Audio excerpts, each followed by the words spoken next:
I call the General Committee on Political Affairs and Security to order. Dear colleagues, let me welcome all of you at our traditional annual winter meeting in Vienna. As you may probably know, our former chair of the committee, Mr. Filippo Lombardi, is no longer in the Council of State of the Swiss Parliament, and I will substitute him here in my capacity of Vice Chair of the committee. I note that there are a number of new members on our committee, and I would like to extend a warm welcome to all of you who are joining us for the first time. Let me welcome our committee's new rapporteur, Mr. Laurinas Kasčiūnas of Lithuania, who was elected at our 28th annual session in Luxembourg last July. One administrative note for the benefit of the new members: any member wishing to take a floor in today's debates should please let the staff of the committee know, as they are helping me keep a list. Please do so by coming to the podium and registering. Thank you. Our first order of business is to adopt the agenda for today's meeting. Can I take it there? Are no objections?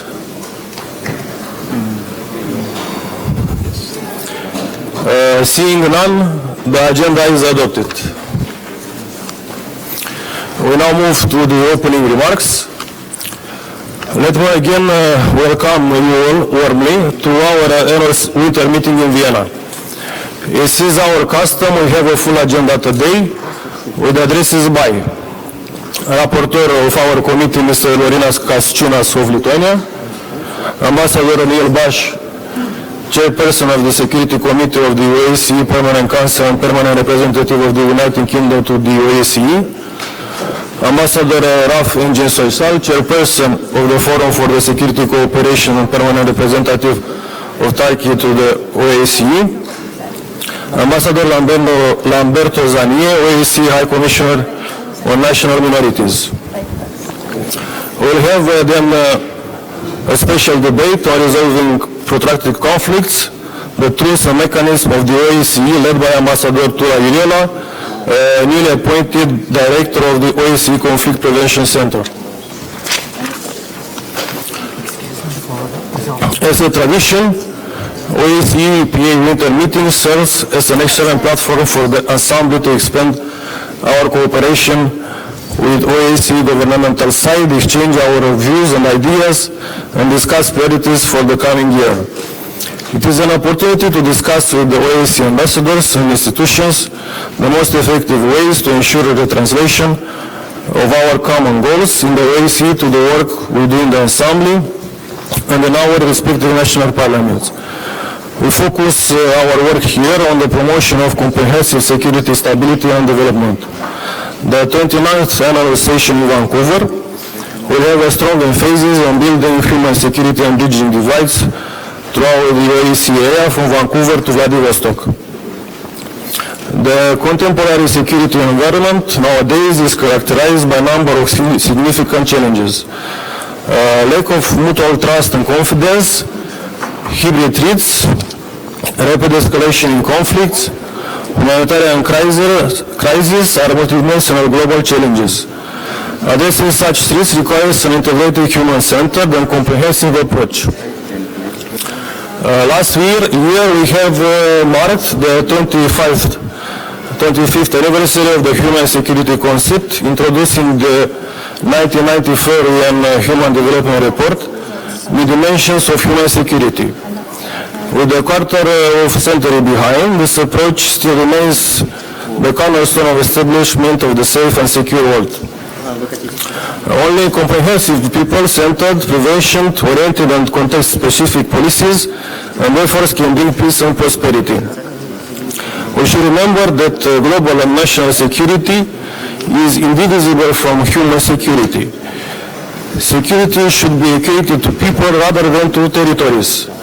Our role as parliamentarians is to create all conditions for people all around the OSCE area to live in more resilient societies, free from fear and free from want.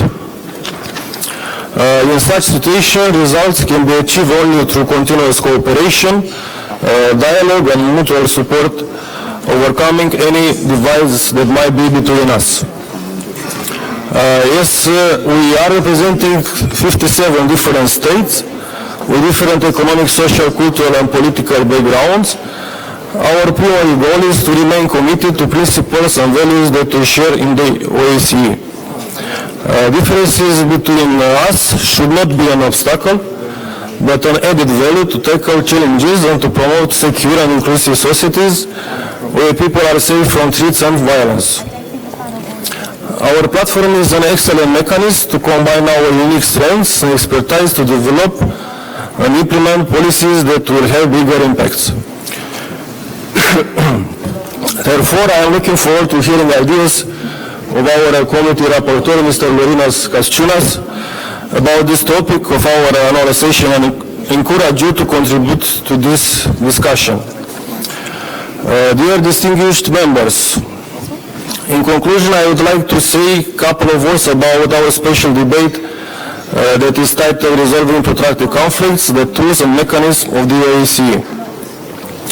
The fact that this issue is on our priority of our discussions here for several years in a row is a warning signal.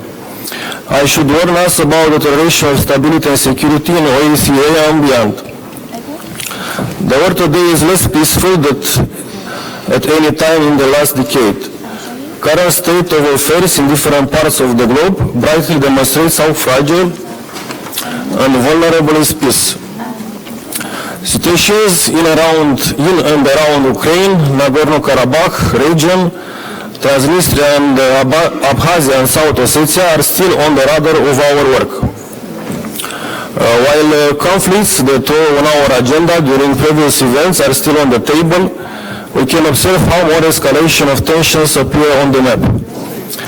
Many conflicts and crises that emerged in the last decades remain unresolved, resulting in a gradual sustained fall in security. In such context, we cannot afford ourselves to leave these issues behind and should continue our work in this domain. While OSCE unique instruments and mechanisms to address the conflicts constitute a vital asset to ensure peace and stability, it is important to remember that political will and collaborative efforts are key elements to achieve results. It is therefore important not only to learn about the OSCE work in this domain, but understand how we, as parliamentarians, can be beneficial to it and how we can bring an added value to the work of OSCE governmental side. In this regards, I am looking forward to a fruitful discussion about OSCE latest approaches to conflict resolution and to hear your ideas and proposals on how our committee's work can further support this achievement of this common goal. Ladies and gentlemen, I would like to turn to our third item on our agenda. We will now hear from our committee rapporteur, Mr. Lorinas Kasciunas, on his intentions and ideas going forward in 2020. For those of you who may not know Mr. Kasciunas, please allow me to briefly introduce him. Mr. Kasciunas was elected as rapporteur of the Committee on Political Affairs and Security at the 28th annual session in Luxembourg, being elected into the Parliament of Lithuania for the first time in October 2016 from the Homeland Union Lithuanian Christian Democratic Party. He also joined the OSCE Parliamentary Assembly in the capacity of Deputy Head of Delegation of Lithuania. In Seimas, he is also a member of the Committee on National Security and Defense. Mr. Kasciunas has wide academic background and with a doctorate degree in political science. He has worked as a lecturer at the University at the Institute of International Relations and Political Science at Vilnius University. Mr. Kasciunas also was a foreign policy advisor to the Speaker of the Lithuanian Parliament and Director of the East Europe Studies Center. In the OSCE PA, he is active in the Ad hoc Committee on Migration and as principal sponsor of the supplementary item Counteracting Propaganda for Hatred and War in the OSCE area, adopted at the 27th annual session in Berlin. Mr. Kasciunas, you have the floor. Thank you, Mr. Chair, for the introduction. So, ladies and gentlemen, dear colleagues, since its beginnings, the Organization for Security and Cooperation in Europe has taken a broad and comprehensive approach to security that has encompassed political, military, economic and environmental and human aspects. All these three security dimensions are closely interlinked and complementary. In creating a comprehensive and lasting framework for peace and stability in Europe, OSCE participating states address a wide range of security-related concerns. While new security challenges and threats, including hybrid threats that led to the borderless unconventional war, are becoming more and more important, traditional threats still remain an important and relevant issue in the structure of our security system. Unfortunately, today we still witness military force being used to withdraw the borders of sovereign states and to undermine the post-war political architecture established in Europe. And it definitely affects human security. Therefore, OSCE Parliamentary Assembly should act much more decisively in order to maintain a long-term geopolitical architecture which helped us to ensure security and prosperity of the old continent for decades. OSCE is the only multilateral platform for inclusive dialogue and cooperation around the hard and soft security issues that have a direct impact on our development. Parliamentarians of OSCE participating states should stay closer to the citizens, and any work within the Assembly should be done for the benefit of people and their security. My report will touch upon the main comprehensive security issues in OSCE area and its neighborhood. Each relevant issue will be not only addressed, but also there will be suggested ways in which OSCE participating states and their parliaments should work to solve this conflict and contribute to enhancing comprehensive security. Let me start from reminding ourselves this year we will mark 45th anniversary of the Helsinki Final Act. This document, in which the basic principles of our common security are enshrined, is our constitution. Constitution that must be respected and safeguarded from any violations. Yesterday we marked with a deep regret the 6th anniversary of the start of Russia's aggression against Ukraine. It first started with the occupation and illegal annexation of Autonomous Republic of Crimea and the city of Sevastopol, and then followed with a military aggression against Ukraine in its eastern part. So far, this conflict took more than 14,000 lives and forced more than 1.5 million of Ukrainians to leave their homes. Each of those people is not a statistic. He or she is a human being, an individual with his and her experience, feelings, and future plans, future dreams. Some of them, regrettably, will never become a reality. With aggression in eastern Ukraine still ongoing, international support for Ukraine is of paramount importance. In this respect, I underline the importance of a united and principled approach of the international community on the Crimea annexation non-recognition policy. Concerning the resolution of conflict in eastern Ukraine, lately there were some positive steps. For example, exchange of detainees, repair of Stanitsa-Luhanska bridge, opening additional crossing points. However, in general, despite this little progress achieved before the last Normandy 4 summit, it becomes more and more clear this conflict will not be solved until Russia changes its aggressive posture towards Ukraine, and until Russia's leadership undertakes similar constructive approach as Ukraine.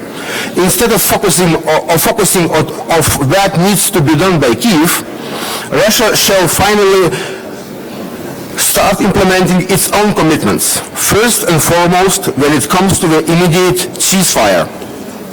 Regrettably, the opposite steps are being witnessed. recent Russia-backed separatist attempts to penetrate into Kyiv-controlled territory near Zolota, similar provocations a few weeks ago in Petrisk, illegal passportization that is carried out in the occupied parts of Ukraine, the attack against Ukrainian military ships near the Kerch Strait, the blockade of the ports of Mariupol and Berdyansk. We are witnessing brutal violations of rights of Ukrainian citizens in the occupied parts of Ukraine, and in particular of Crimean Tatars, continued persecution, restrictions of freedom of speech, press and religion. This is totally unacceptable. One of the most harmful and dangerous threats to people living in the areas of Donetsk and Luhansk is a big number of landmines and other dangerous explosive objects. According to OSCE SMM, 133 civilian casualties out of more than 380 were caused by mines or other explosive objects. Contaminated areas around civilian infrastructure threatening civilian access to water, gas, electricity and telecommunication services. Countering the spread of small arms and light weapons and mine action should be one of our priority. Russia must ensure the OSCE SMM with the unrestricted access to the entire territory currently under effective control of the armed formations backed by it. The OSCE border observation mission in Bukovo and Donetsk border crossing points shall be provided with the necessary legal status and immunities for their work. Firm dedication for a peaceful resolution of the conflict through political and diplomatic means should be priority of OSCE Parliamentary Assembly, standing firmly behind Ukrainians' sovereignty and territorial integrity. Let us also not forget the continued challenges for Georgian sovereignty and territorial integrity. 12 years ago, Russia invaded Georgia and asserted control over 1/5 of its territory, occupying the entire Georgian regions of South Ossetia and Abkhazia. Russia built fences around these two regions, making them de facto territories of Russia. Its forces have been engaged in borderization, moving the fences even deeper into the territory still under Georgian control. Such illegal activities create significant impediments for residents on both sides of the administrative boundary line, harm international efforts for peaceful resolution of the conflict, and have a negative impact on the security situation in the whole region. Borderization impacts the life of local population, building fences through villages, depriving people of access for their farmland and their livelihoods. It is simply unacceptable. Therefore, it is important to firmly support Georgian sovereignty and territorial integrity within its internationally recognized borders and condemn creeping occupation. OSCE participating states should require Russia to fulfill all its commitments under the ceasefire agreement of 12 August 2008 and to implement measures of 8 September 2008 without further delay. Problems of territorial integrity hinder Euro-Atlantic integration of sovereign countries. No one can dictate the country which direction to choose, especially its neighbors. Only people can decide what and how should be done, and nobody can stop them from this, neither neighbors nor anyone else. Cybersecurity is another challenge for OSCE countries. Today, everyone can agree that safe and secure cyberspace is a precondition for the survival of democracy. As industrial and technological development rapidly progresses, cybersecurity becomes a vital part of national security. Cyber attacks are becoming a weapon of war nowadays. In most cases, they are targeted against key public sectors, strategic energy, transport, and financial networks. Cyber attacks aim to paralyze public authorities. In many countries, external attempts to affect the results of democratic elections were observed. The internet nowadays plays a central role in breeding and amplifying extremism worldwide, offering anonymity, easy access, a lack of censorship, fast information sharing, dissemination of ideological propaganda, and inexpensive web presence. The cyberspace is used for spreading the extremist ideas and terrorist training materials. It creates the ground for violent extremism to act in a truly transnational and borderless way. It is obvious that the state-level strategies to counter terrorism and violent extremism should be adjusted and recalibrated in line with the challenges presented by new communication means and technologies. Moreover, coherent and coordinated efforts need to be taken on intergovernmental level to respond to these threats, and we should provide all our support to ensure comprehensive and consistent coordination of respective legal framework and policies. Cooperative efforts in fighting transnational organized crime is another big problem. Different evidence shows that despite the big efforts to tackle transnational organized crime, its scale only increased. It was pushed by the increasing process of globalization, erosion of state borders, and interdependence of economic markets. Terrorism, illegal manufacture of scale of narcotic drugs and psychotropic substances, illicit trafficking of weapons and explosives, human trafficking, and smuggling nowadays are more associated with international rather than national level threats. This is why the response to these threats should also have an international nature. While transnational organized crime is extremely profitable and generates an extensive amount of money, it is unfortunately freely integrates to the international financial system through money laundering. While the need to counter organized crime is universally accepted and agreed, our policies and laws lack coherence and harmonization to provide a comprehensive response to such a threat. Last but not least, rising China factor. It is hard to imagine today's international processes without China. The influence of this country in the world is increasingly growing, and this affects international economy, security, and geopolitics. Such growing China's influence presents both opportunities and challenges that we need to address.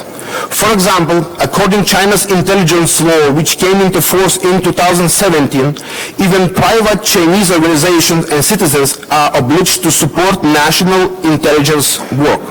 So, behind huge investments lies the Chinese government's ambition both to obtain market dominance and gain intelligence advantage. Therefore, it is important to ensure that economic cooperation with China is based on the principle of reciprocity and equal conditions of competition. We must not get into a situation where Chinese investment and economic dependence will influence our country's political decisions. So, having addressed the current situation related to comprehensive security in the OSCE area and its neighborhood, I conclude that all possible ways to solve these issues lead to the Helsinki Final Act. This founding document of our organization stands as a moral commitment by all the signatory states to the principles of democracy, cooperation, and respect for human rights.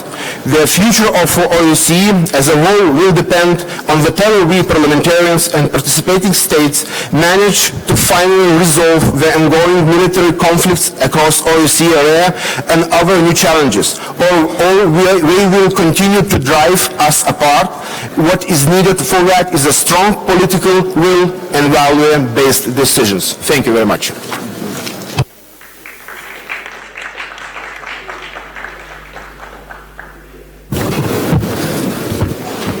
Thank you, Mr. Kasciunas, for your interesting report. I'm sure that our rapporteur presentation has generated responses from our members. Yes, with our custom, we will now proceed to a discussion regarding Mr. Kasciunas' presentation. So speaking time will be limited to 2 minutes for each speech. I call first Mr. Andrei Savinik, Belarus. Благодарю вас. Благодарим заместителя председателя Общего комитета по политическим вопросам и безопасности господина Дунаву и докладчика комитета господина Касчунаса за презентацию идей и видения тематического доклада на предстоящей сессии в Ванкувере. Исходим из того, что антитеррористическая проблематика остается одним из важнейших направлений деятельности как Комитета по политическим вопросам и безопасности, так и всей нашей организации. К сожалению, тема борьбы с терроризмом не теряет своей злободневности.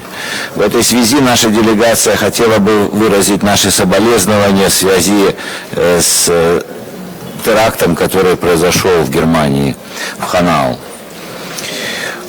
Уверены, нам необходима консолидация усилий всего международного сообщества и формирование единого антитеррористического фронта. Хотели бы акцентировать нашу нацеленность на системную совместную работу на данном направлении. После успешного проведения в Минске в сентябре прошлого года международной конференции высокого уровня по борьбе с терроризмом посредством использования инновационных подходов, новых и возникающих технологий, мы намерены и дальше последовательно развивать эту тему на Минской площадке. Уверены, что тематика совместного противодействия угрозам, связанным с незаконным оборотом наркотических веществ, также должна оставаться в поле зрения. Как помните, в ходе Минской сессии ОБСЕ 2017 года белорусская сторона инициировала резолюцию «Разработка своевременных и эффективных законодательных, нормативных, административных мер реагирования на появление новых психоактивных веществ», которая была включена в итоговую Минскую декларацию. В контексте имплементации положений данной резолюции нами совместно с секретариатом ОБСЕ успешно реализован ряд региональных тренингов по вопросам проведения расследований в сфере противодействия незаконным наркотикам, в том числе с использованием виртуального пространства. Мы готовы наращивать предметное взаимовыгодное сотрудничество на данном направлении. Беларусь традиционно активно участвует в мероприятиях по выполнению резолюции Совета Безопасности ООН 1540 по нераспространению.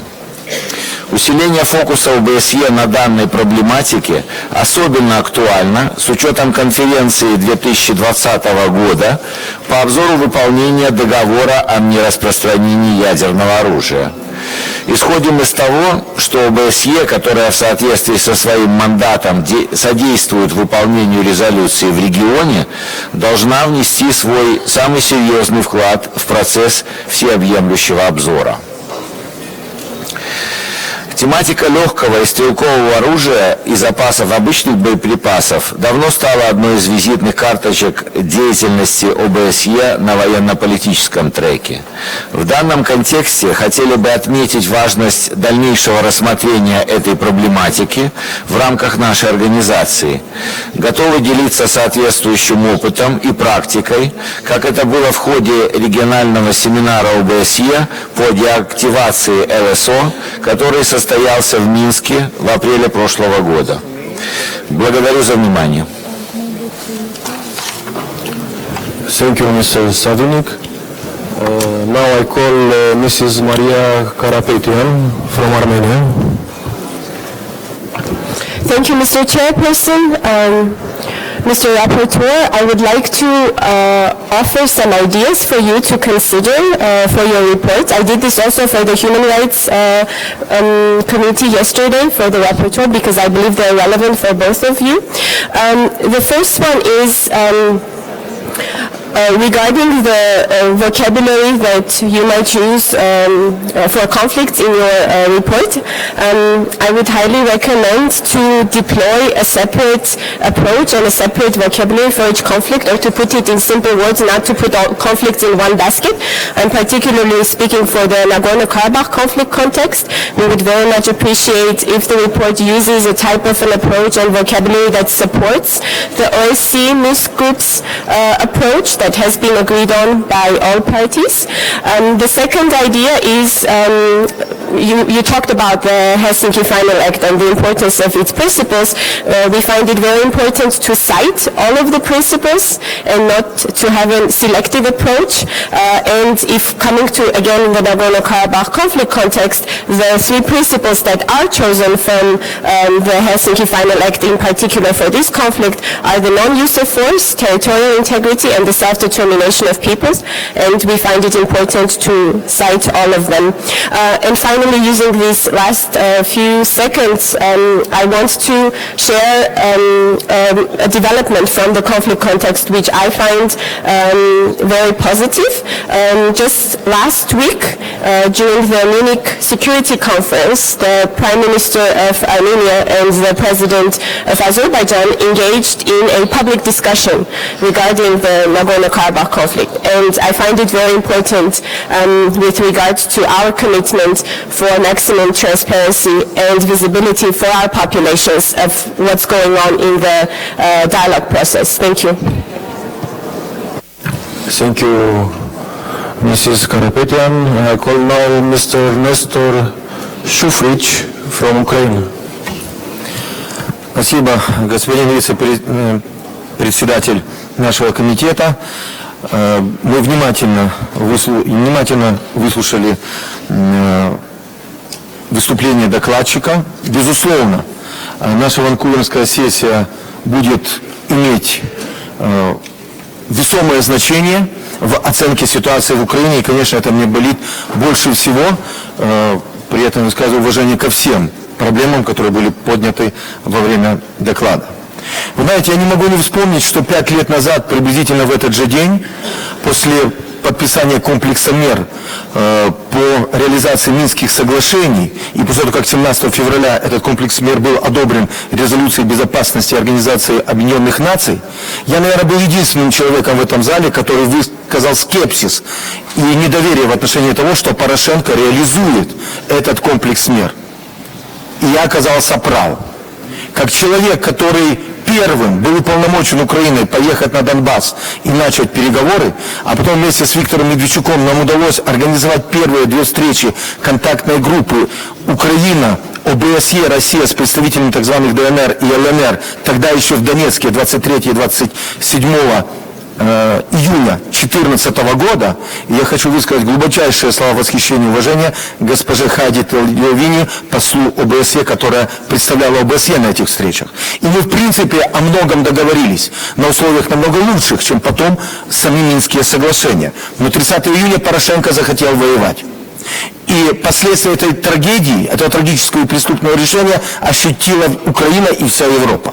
Сегодня я могу сказать, что верю в желание господина Зеленского вернуть мир в Украину. Но, к сожалению, я глубоко сомневаюсь, что у него хватит опыта, а самое главное – воли. Сегодня он находится под влиянием и давлением праворадикалов, которые имеют мизерную поддержку в нашей стране. Кроме этого, основные 2 ведомства, оборонное и внешнее ведомство Министерства иностранных дел, находятся под давлением и определенным контролем пропорошенковских кадров. В этих условиях есть глубокое сомнение, что удастся реализовать пока еще только желание президента. Еще раз подчеркиваю, если Порошенко не верил с самого начала, то господину Зеленскому я верю, что он хочет, но, подчеркиваю, сомневаюсь, что он сможет. Исходя из этого, наша политическая партия, которую я представляю, а это сегодня партия номер 2 в стране по результатам парламентских выборов и по результатам уровня поддержки сегодня, заявляет, что ситуация, которая складывается вокруг мирных переговоров, вызывает тревогу. Сам следующий саммит нормандский находится, к сожалению, под угрозой срыва или переноса. Мы сегодня требуем направить все усилия парламента и правительства на реализацию договоренностей, достигнутых на Парижской встрече, и выполнение политической части Минских соглашений. Да, к сожалению, люди гибнут по обе стороны линии разграничения. 100 тысяч человек с оружием в руках. Мы за несколько месяцев, слава Богу, развели силу в 3 пунктах. Если мы такими темпами будем двигаться дальше, нам понадобится более 20 лет. Надо начинать разведение сил на 2-километровую зону, чтобы обеспечить невозможность поражения стрелковым оружием на всей территории линии разграничения. Это даст надежду и шанс. Подчеркиваю, сегодня этот шанс еще есть. Будет ли он на нашем саммите в Ванкувере? Я хотел бы верить, но переживаю. Спасибо за внимание. Thank you, Mr. Shufric. Now I call Mr. Irakli Bereya from Georgia.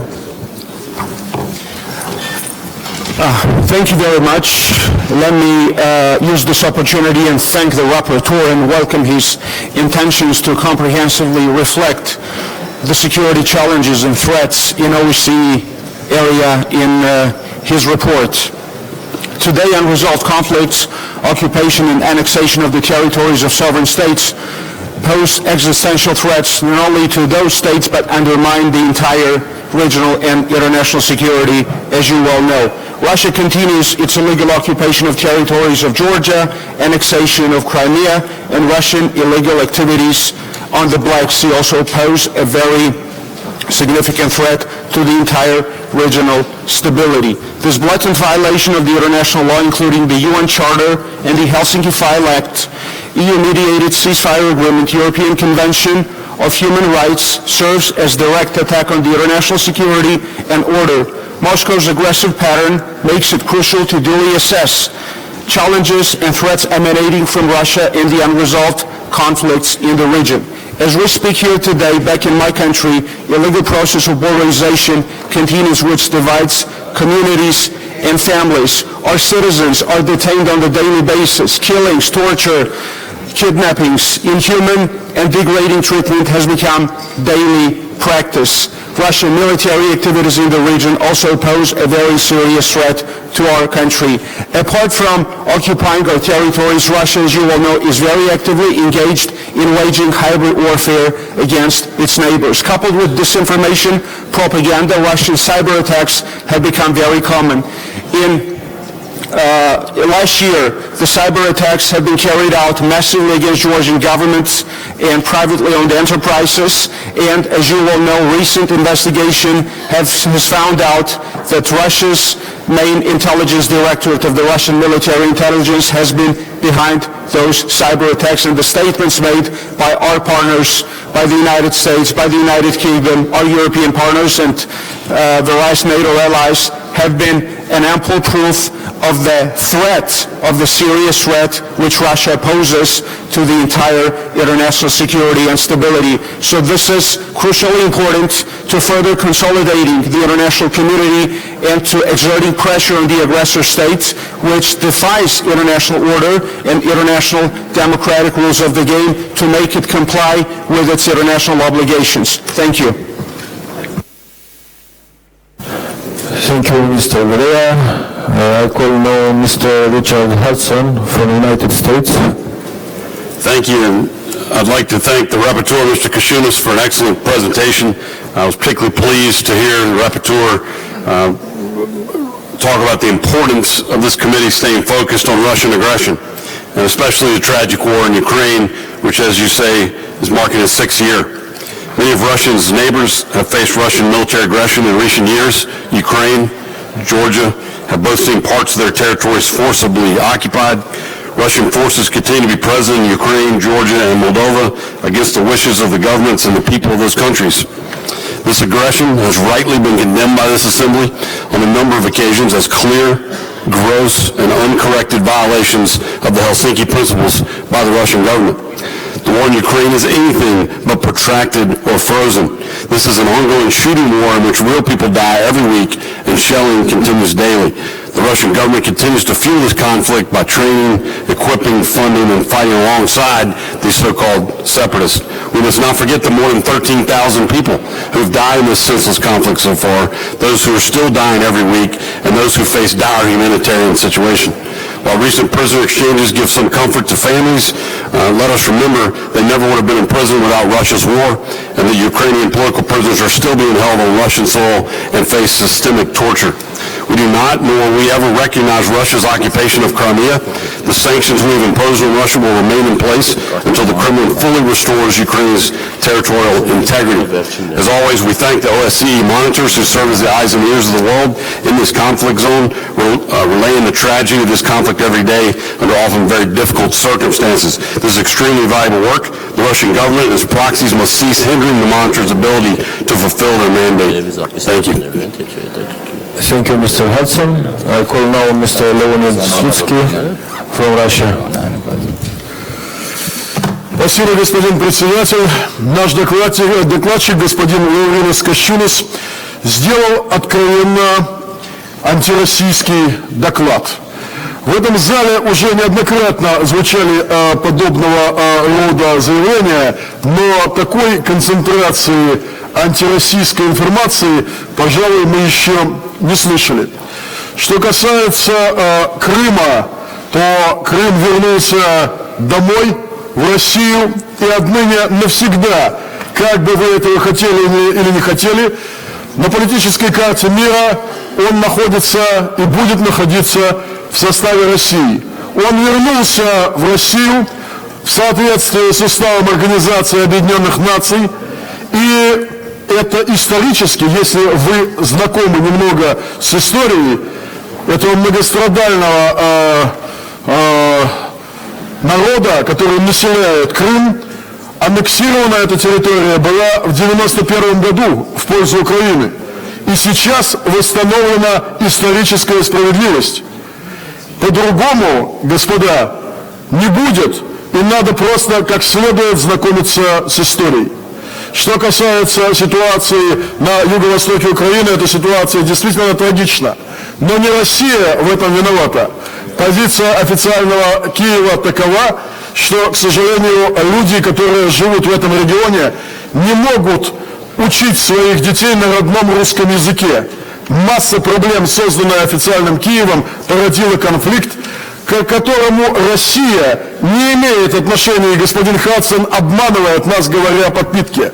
Смешанная мониторинговая миссия ОБСЕ в 8 докладах заявила о том, что тяжелого вооружения, происходящего из России, на юго-востоке Украины нет.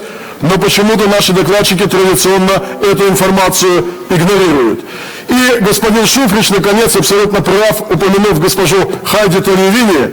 Это человек, благодаря которому мир узнал в 2009 году правду через доклад специальной миссии Европейского Союза о событиях в Южной Осетии 2008 года, когда вероломным образом в дни Олимпийского перемирия официальный Тбилиси напал на Южную Осетию и были убиты, к сожалению, женщины, старики, дети, мирные жители.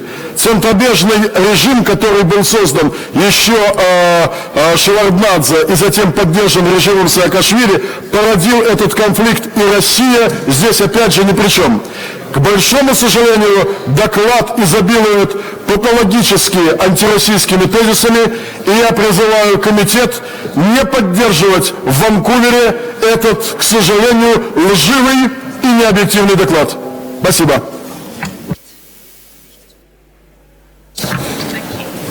Thank you, Mr. Slutsky. I call now Mrs. Katja Kehl from Germany. Ja, vielen Dank für diesen Ausblick auf den Bericht in Vancouver. Wir erleben ja immer wieder, dass es hier auf verschiedene Konflikte unterschiedliche Betrachtungsweisen gibt. Und ich bin mir nicht sicher, ob es uns wirklich weiterhilft, wenn wir hier immer wieder uns unsere eigenen Sichtweisen gegenseitig vorwerfen, denn die Lösung liegt ja darin, in einem kollektiven Sicherheitssystem, dass wir lernen, die Sicherheitsinteressen des jeweiligen anderen zu respektieren, um dann gemeinsam eine Lösung zu erarbeiten. Und ich habe leider den Eindruck, dass wir dort weiter weg sind, als wir es jemals waren. Was mir besonders Sorgen macht, und das sollte auch in Vancouver eine Rolle spielen, ist die Erosion der internationalen Rüstungskontrollregime, die wir erleben. Bei KSE wissen wir das schon länger. Ich danke allen denen, die KSE trotz allem immer noch umsetzen und implementieren. Wichtig ist es in dieser Lage, dass wir alles das, was noch im Rahmen der OSZE funktioniert, auch aufrechterhalten und wahren. Es wäre daher auch wichtig zu erfahren in Vancouver, wie der Stand des strukturierten Dialogs ist. Eine Maßnahme, glaube ich, auf die wir gar nicht genug unterstützen können, auch als Parlamentarier. Und ich möchte ein Rüstungskontrollabkommen erwähnen, das in letzter Zeit auch in Frage gestellt worden ist, obwohl es noch sehr gut funktioniert. Das ist der Vertrag über den offenen Himmel. Wir sind in Deutschland auch sehr erfreut gewesen, dass es nach einer längeren Blockade jetzt wieder zu gemeinsamen Flügen kamen, dass auch Russen und Amerikaner gemeinsam wieder geflogen sind. Das halten wir für sehr positiv. Deutschland hat auch nach vielen Jahren jetzt ein entsprechendes Spezialflugzeug angeschafft und zur Verfügung gestellt. Davon können auch andere Partner profitieren. Auch gerade wir Parlamentarier haben uns sehr stark für die Anschaffung dieses Flugzeuges eingesetzt. Und wir würden es sehr, sehr begrüßen, wenn diese gemeinsame vertrauensbildende Maßnahme nicht in Frage gestellt wird, sondern im Gegenteil gestärkt wird, weil das ist das, was noch funktioniert und das dürfen wir nicht riskieren. Vielen Dank. Thank you, Mrs. Gill. I call now Mrs. Margareta Söderfeldt from Sweden. Thank you very much, Mr. Chair. I do every day read the OSCE Special Monitoring Missions reports. I do read the reports on a weekly basis as well. And I am very sorry to make this intervention here, but I have to. The Russian aggression against Ukraine, it has gone on for 5 years now. 5 long years. We have listened to the debates here every time we meet. But I must underline, in those daily and weekly reports, there is always a note about violations on ceasefire, daily violating in regions like Donetsk, Luhansk, Popasna, Perovitsky, Muratova, Krimsk, and so on. I am sorry for my pronunciation, but I just want to show that it's on several places in the southeast. And it's even that the SMM's freedom of movement is restricted. And all those who do this violence have some kind of connection to Russia. Russia is one of the biggest countries in our region. They have a huge army. They have a lot of influence. And the one who is the biggest one do also have the largest grade of responsibility. And I think it's time for Russia, after 5 years, to start to respect the Minsk Agreement 1 and 2, as they have signed by themselves, but doesn't respect it all. And it's also time for Russia to respect Ukraine's right to its integrity, to its territorium.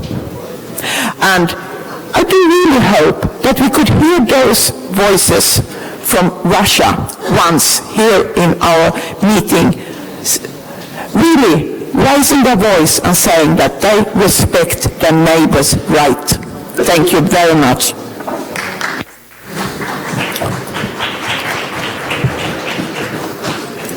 Thank you, Mrs. Söderfeldt. I call now Mr. Dariusz Rosati from Poland. Yes, thank you, Chair.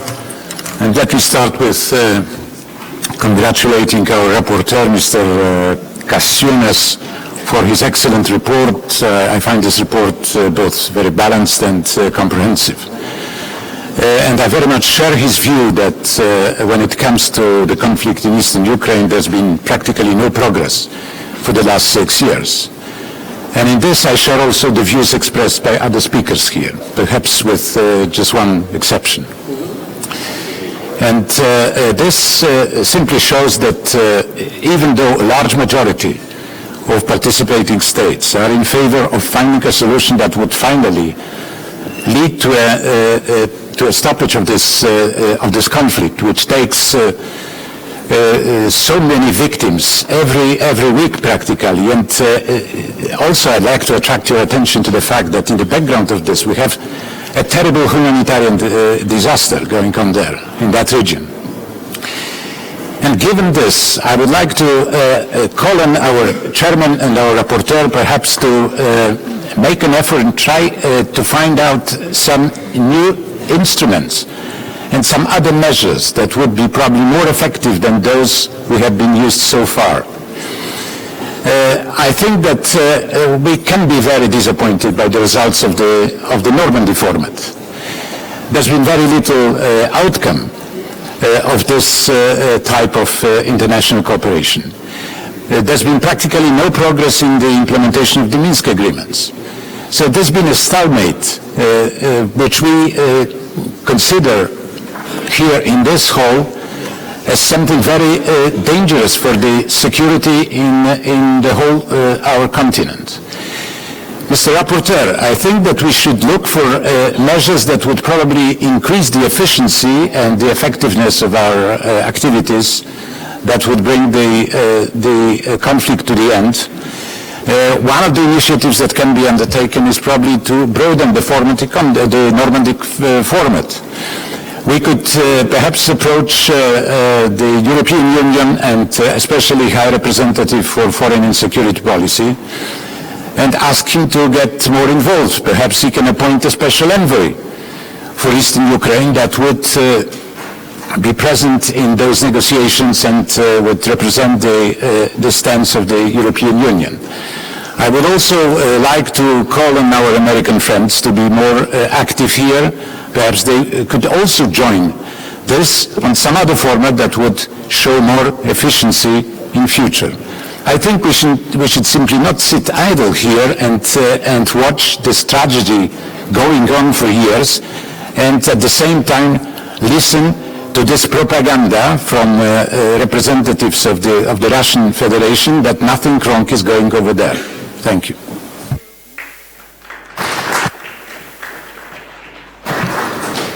Thank you, Mr. Rosati. The last speaker, Mr. Nikita Porturaev from Ukraine.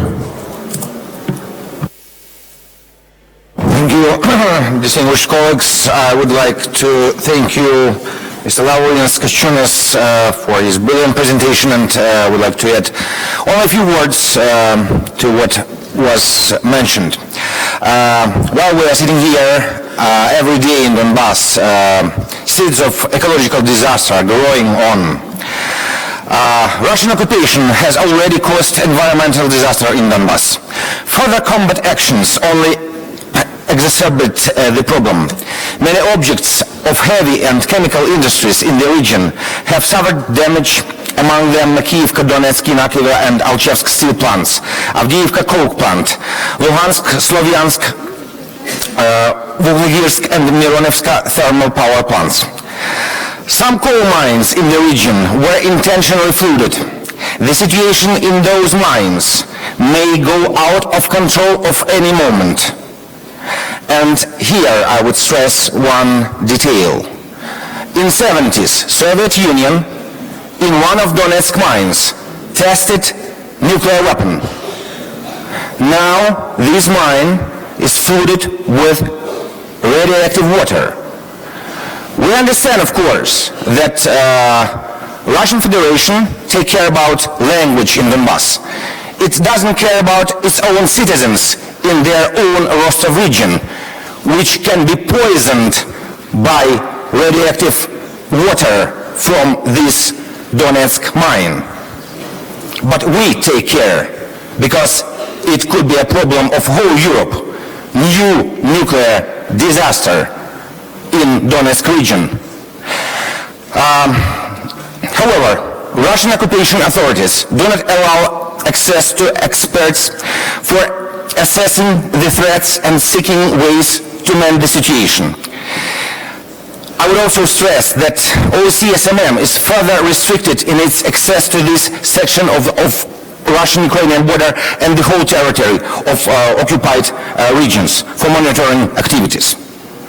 Taking into account that ecological consequences have cross-border nature, we call on all OSCE member states to strengthen political pressure on Russia in order to force it to stop hostilities. From its side, Ukraine will continue its tireless efforts to stop hostilities and bring peace back to Donbass. Thank you. Thank you, Mr. Urturaev. Thank you, dear colleagues. I am confident that our rapporteur will have plenty of material and ideas to work with for his report. Thanks to this productive discussion, I look forward to carefully studying the report he will produce and discussing it with all of you in Vancouver in July. The fourth item on our agenda is a presentation by Ambassador Neil Bush, Chairperson of the Security Committee of the OSCE Permanent Council and Permanent Representative of the United Kingdom to the OSCE. Ambassador, thank you so much for being with us today. Let me introduce Ambassador Bush. Ambassador works as the Permanent Representative of the United Kingdom to the OSCE since March 2019. And currently serve as the chairperson of the Security Committee of the OSCE Permanent Council. Ambassador Bush previously worked in the Foreign and Commonwealth Office heading the Arabian Peninsula and Iran Department, as well as in the Department of Energy and Climate Change in the capacity of head energy economist and deputy director. Ambassador, you have the floor. Thank you very much, Mr. Chair. I'm both grateful for the opportunity to present to the OSCE Parliamentary Assembly and delighted to have taken over as chair of the Security Committee. I'm looking forward to building on the excellent work of my Spanish colleague as previous chair.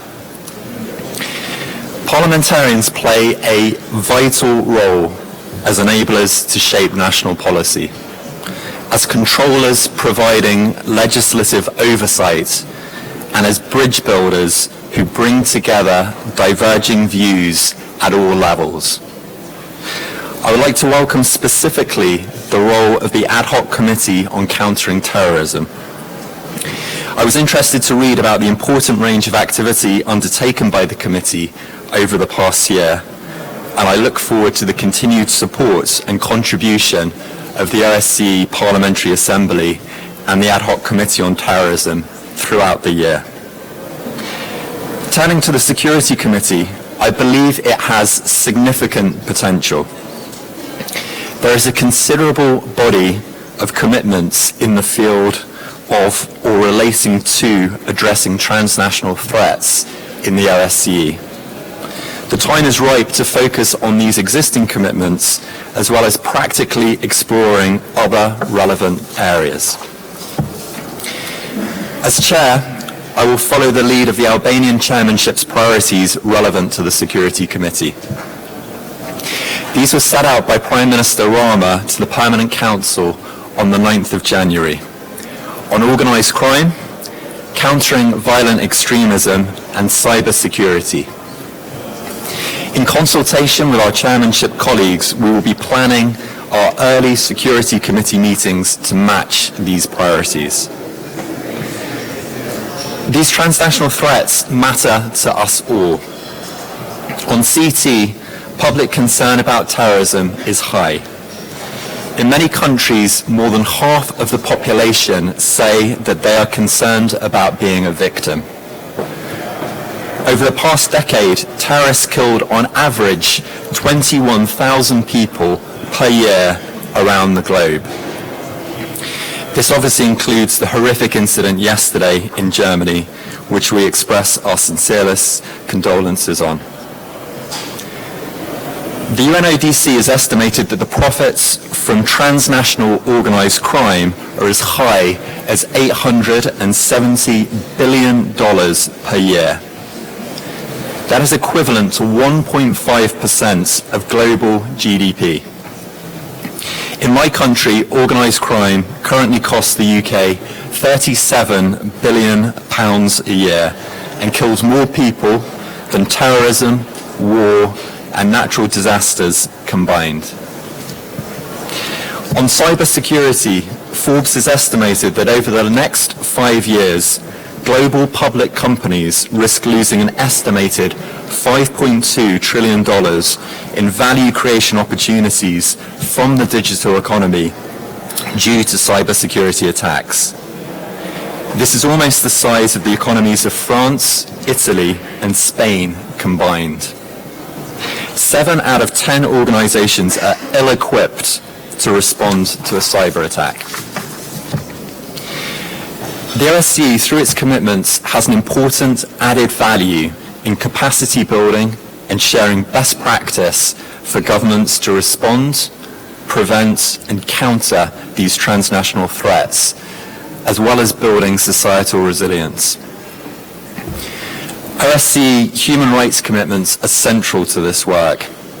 Defending and securing human rights and tackling transnational threats are not opposing goals, but two sides of the same coin.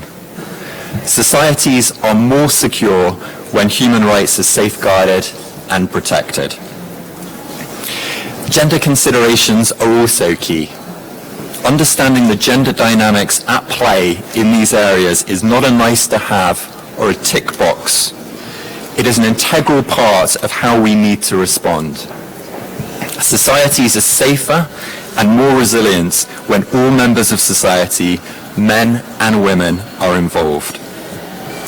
On counter-terrorism, it is well documented that terrorist and violent extremist groups understand gender dynamics well and manipulate gender norms and stereotypes to their advantage. Recruitment and propaganda messages specifically target men or women in different ways, and so women can be perpetrators of terrorism as well as its victims. On organised crime, we need to understand the drivers that push predominantly young men into criminal groups and organisations. Resilience needs to be provided to support vulnerable communities. In delivering our programme, I propose to work to create a dynamic and practically orientated committee with more debate, more interaction between experts, and involving capital-based representatives. We want to encourage participating states to move away from pre-prepared statements and towards practical, technical, expert-level discussions. We also want to hear from the OSCE field missions in every meeting. Taking feedback and views from participating states, I am also open to holding discussions in a diversity of informal and formal ways, making full use of the OSCE as a platform for dialogue and discussion. I look forward to working with the chairs of the Human Dimension Committee and the Economic and Environmental Committee to plan joint committee meetings, making use of cross-dimensional synergies. Thank you very much, and I look forward to hearing your feedback. Thank you, Mr. Bush. We will now proceed to our next speaker.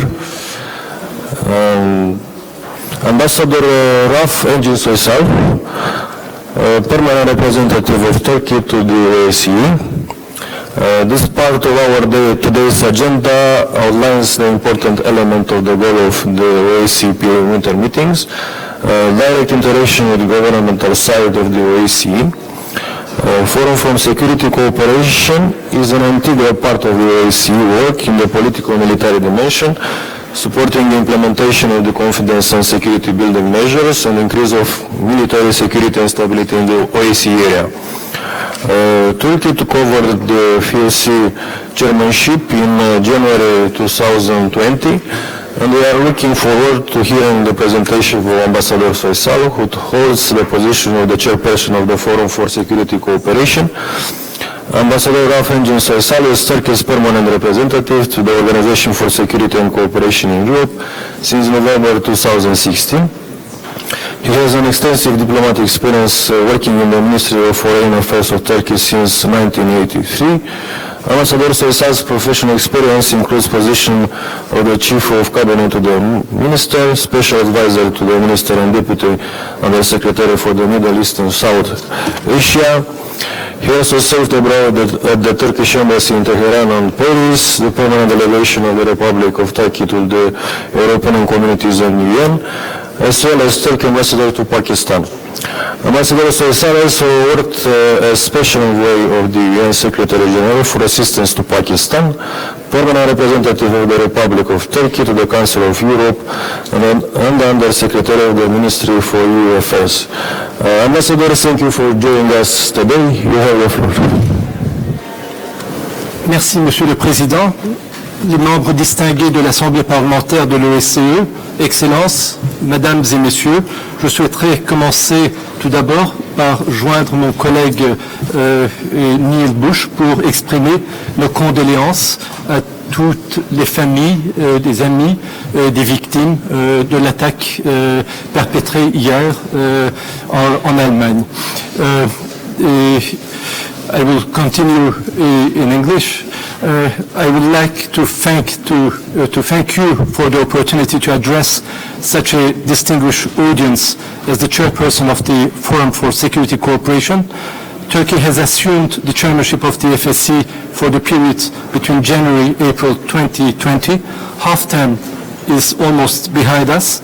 Our Deputy Foreign Minister, Ambassador Sedat Önal, attended our opening session on 15th of January, and he outlined the goals and program of our chairmanship. I would like to reiterate these goals and reflect on the context of the security dialogues during our chairmanship. So far, we have conducted 4 security dialogues on the topics of small arms and light weapons and stockpiles of conventional ammunition, with a special focus on mine action. We had also 2 representatives from the SMM. The 20th anniversary of the OSCE Istanbul Summit, regional security cooperation in addressing irregular migration, UN Security Council Resolution 1540. That was our meeting on last Wednesday. We are going to hold a joint FSCPC meeting on countering terrorism next Wednesday. We aim to have a balanced agenda between established and new topics. In this context, alongside the traditional topics of the FSC, we have included topics such as irregular migration and countering terrorism, which are also priority security issues for Turkey, in order to bring more added value to the work of the FSC. I also know that these 2 issues are high priorities on which 2 ad hoc committees have been established in recent years, in addition to the 3 existing general committees within the Parliamentary Assembly. In the coming period, we will have security dialogues on UN Security Council Resolution 1325, regional cooperation, Afghanistan, and Vienna document implementation and modernization. With regard to UN Security Council Resolution 1325, we continue to attach importance to gender perspective as an integral part of the comprehensive security approach of the OSCE. For Afghanistan session, as an organization covering a geography stretching from Vancouver to Vladivostok, regional cooperation has particular importance for the security of the OSCE region, and Afghanistan is an important partner and neighbor in this regard. In terms of Vienna document, we believe it is important to continue our efforts to modernize the Vienna document in order to achieve further military transparency. Ladies and gentlemen, during our chairmanship, we aim for enhancing the implementation of our existing commitments in making the best use of OSCE established instruments. Turkey values the OSCE greatly, and we are actively engaged in all 3 dimensions of the OSCE, namely the political, military, economic, environmental, and human dimension. The FSC is our main body in the political, military dimension. The Forum has been instrumental in developing a wide range of confidence and security building measures. The FSC's acquis, which is rooted in our shared values, provides us with a solid basis for building a stronger vision for the future. The particular values of the Forum lie in its dialogue function that is essential for our collective efforts in the political military sphere. Any achievement of the FSC positively contributes to the overall success of the OSCE in pursuance of comprehensive and indivisible security. To this end, we have to continue to underscore the value of the Forum for Security Cooperation's work. We need to seek ways to give further impetus to the Forum and enhance its effectiveness wherever and whenever needed through ownership and common responsibility. We will continue to encourage all participating states to reflect more on how we can enhance FSC's role in countering the current security challenges and ability to adapt new security risks and threats, as well as how to increase the effectiveness of existing tools and mechanisms. Every FSC chair may resort to different approaches to increase the efficiency of our existing tools and mechanisms. Nevertheless, at the end of the day, our success will be determined by the political will, constructive engagement, good faith, and the spirit of cooperative security. Therefore, the role of parliamentarians is vital for enhancing genuine dialogue, confidence, and transparency among the participating states, which will lay the ground for a more secure region. Mr. President, to conclude, let me share my first impressions as the chair of the FSC. First, as I already expressed, FSC is our main body for political military issues. We should make best use of this unique forum that provides us the opportunity to discuss some of the main security challenges among a wide range of states. Second, the security dialogue has been used as a framework for participating states to offer their perceptions regarding new security threats and challenges, as well as discuss topical issues that are of concern to the OSCE area. We should not shy away to bring cross-dimensional issues to the agenda of the security dialogue, which will only enrich the FSC and the general debate within the OSCE. Third, Turkey continues to attach utmost importance to gender perspective as an integral part of the comprehensive security approach of the OSCE. We always try to observe a gender balance among our guest speakers, sometimes not very successfully, sometimes more successfully. Fourth, transparency, impartiality, and close coordination have been our guiding principles during our chairmanship. These principles are sine qua non for a successful chairmanship. Fifth and last, we have been working in close cooperation and coordination with the Troika, Ukraine and Czech Republic, FSC's report section and the Secretariat. Furthermore, Secretary General's contribution to the security dialogues added value and more insight to our discussions. I may add at a personal note that the end of the year is the most important, and Germany will assume the last trimester of this year. So the coordination during the whole year, and I believe we might need to also include the last trimester chairmanship at the very beginning of the year, because we need to think about the whole year in a package. In closing, we would like to thank the OSCE Parliamentary Assembly for its keen interest in the political military aspects of this security, as also reflected in the resolutions adopted by your Assembly in the last years. Thank you. Thank you, Ambassador. Our next speaker is Ambassador Lamberto Zanni, OSCE High Commissioner on Minorities. Welcome, Ambassador. Mr. Zanni has been OSCE High Commissioner on Minorities since July 2017. Before taking up the position of High Commissioner, he was OSCE Secretary General for the 2 consecutive 3-year terms. He joined the Italian Foreign Ministry in 1978, and highlights from his extraordinary career includes his work as head of disarmament, arms control and cooperative security at NATO from 1991 to 1997, his role as director of the OSCE Conflict Prevention Center from 2002 to 2006, and his appointment as UN Special Representative for Kosovo 2008. Ambassador, it is my pleasure to welcome you today. You have the floor. Thank you very much, Mr. Chairman, and good morning, everybody. It is always a pleasure for me to have the opportunity to address the parliamentarians of the OSCE participating states because their role, from my perspective, is so key in passing balanced pieces of legislation to address the very difficult issues that are on my agenda.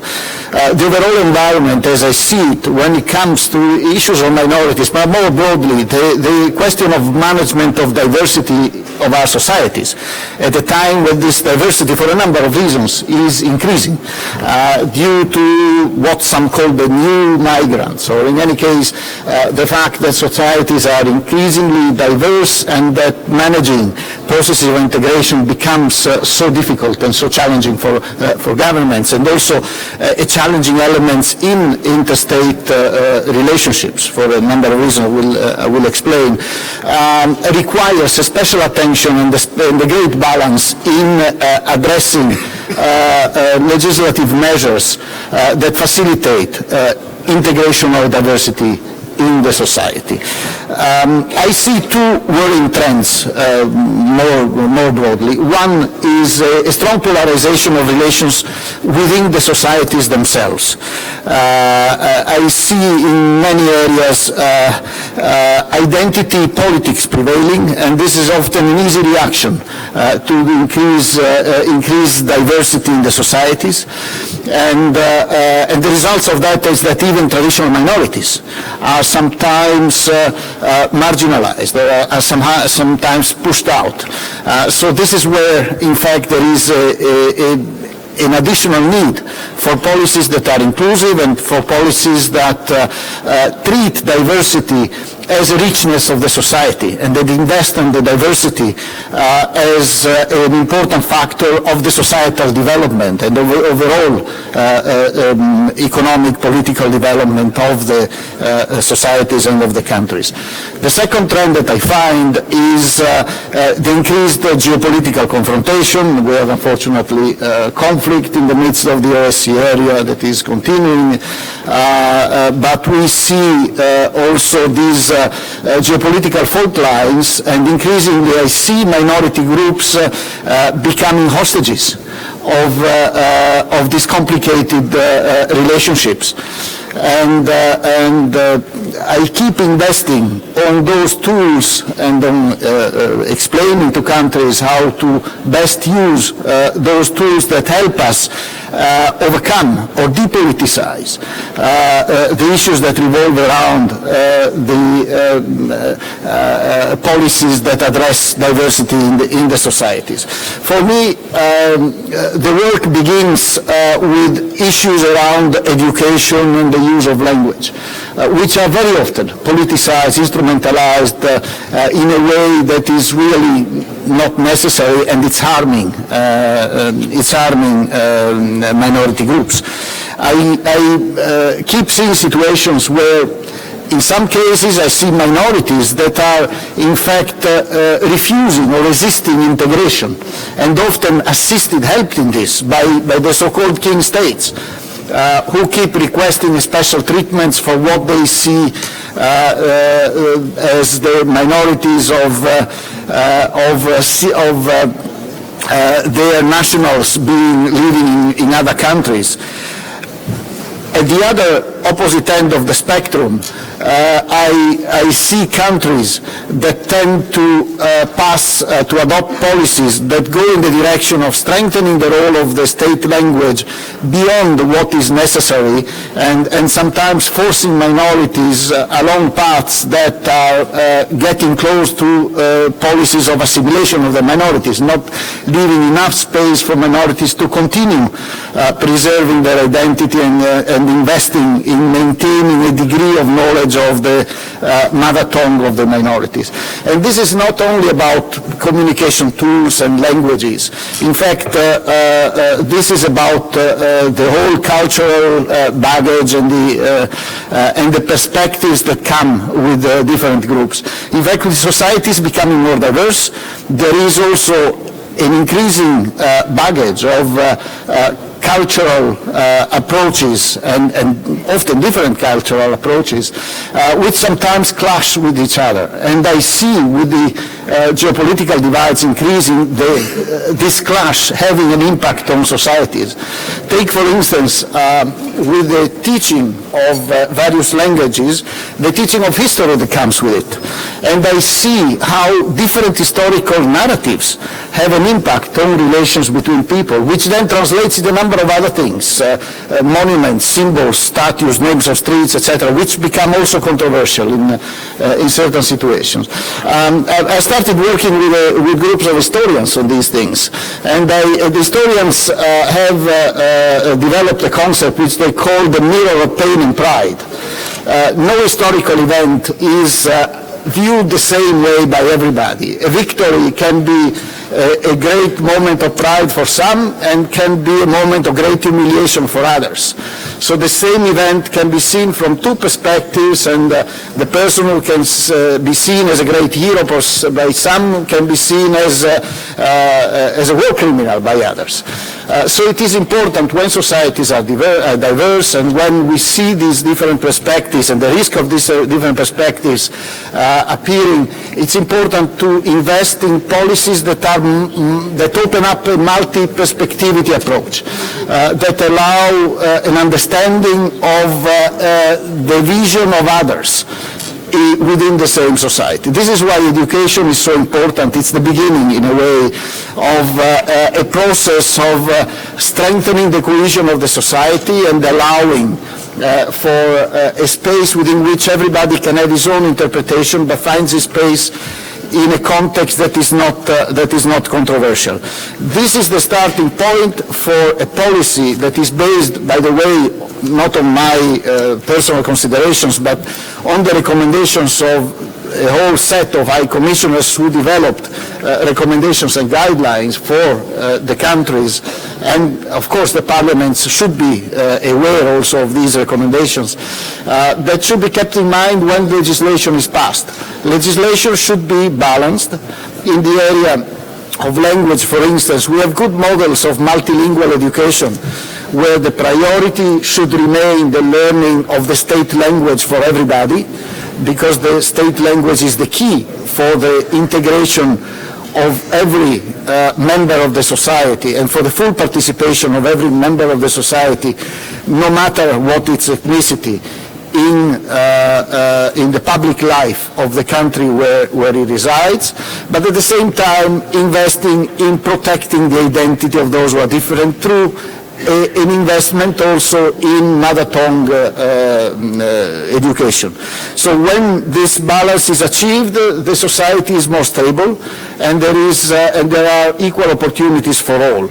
We had in Lund last year, and I would like to thank Sweden for the support they gave to us, an event where we underlined the importance of participation of everybody in the society, looking also at new aspects like the economic participation, which is so essential. But of course, looking at the participation of women, looking at the importance of the involvement of youth. Next year we will have another important anniversary coming up. We will have the anniversary on education, and we will relook critically at the recommendations that have been put forward by my predecessors and see how countries are faring in terms of their own education policies in this area. But we'll have also the anniversary recommendations on policing. Policing and the rule of law area is also so important. There cannot be a rule of law for a majority and the different treatment of the minority of the society. This will undermine the credibility of the institutions. So it is important to invest also when it comes to policing or the justice sector, to ensure that there is the diversity of the society is reflected in the diversity of the institutions, whether it is the police or whether it is the justice. And there is a feeling that everybody is entitled to be part of it. There is an understanding of how to address minority groups, and to make sure that there is no feeling of discrimination when it comes to activities of police or to activities in the justice area. At the same time, I'm continuing working with other regional organizations to promote our own approach to conflict prevention, considering that conflicts are more and more stemming from within societies. Conflicts are no more interstate. So the conflict prevention approaches developed traditionally, which are focusing on building confidence between nations in an interstate mode, need to be complemented by approaches that look at the divisions inside the societies, making societies more resilient to conflict. That will be a powerful conflict prevention tool in itself. And so we will continue working with other regional organizations promoting our methodology through events that we run in New York with the support of the UN Secretary General. We will have another one in May this year, but we will have also an event in Geneva at the end of April on the occasion of the 75th anniversary of the United Nations. Finally, just for your information, this year, every 2 years, we have a special award for an individual or a group or an organization that has played some special role in advancing the promotion of the principles that we stand for. Integration of the societies, protection of minority groups that are particularly exposed. So we are asking all participating states to put forward candidatures. Then there will be a jury that will examine these candidatures and will select a winner. The last one a couple of years ago was a group of students in Bosnia and Herzegovina who fought against the concept of segregated education. It was a good model, and I hope we can have another good example of a positive model from within one of the OSCE countries or one of the OSCE regions. So I would like also to encourage you to consider good examples and submit proposals for the jury to consider. I will conclude my presentation on this. Thank you very much, Mr. Chairman. Thank you, Mr. Ambassador. Dear colleagues, it is now your opportunity to react what you have heard. Again, please let the staff of the committee know if you would like to take the floor. The speaking list for debate items 4, 5, 6 is now almost closed. We have 6 speakers. There will be a 2-minute time limit. I call first Mrs. Doris Barnett from Germany. Vielen Dank, Herr Vorsitzender. Ich danke zunächst einmal allen Kolleginnen und Kollegen, die uns ihr Mitgefühl wegen der schlimmen Ereignisse in Hanau ausgesprochen haben.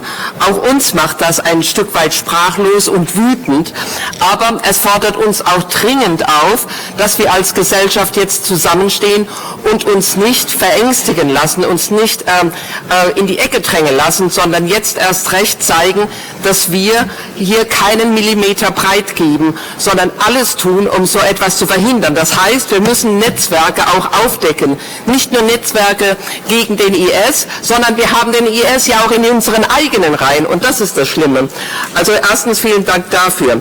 Aber jetzt, was Sie gesagt haben, Herr Kasgumias hat ja schon mal gesagt, es gibt nicht die einzige Lesart für Frieden, Rechtsstaatlichkeit, Menschenrechte, sondern jedes Land macht das ein Stück weit für sich selbst.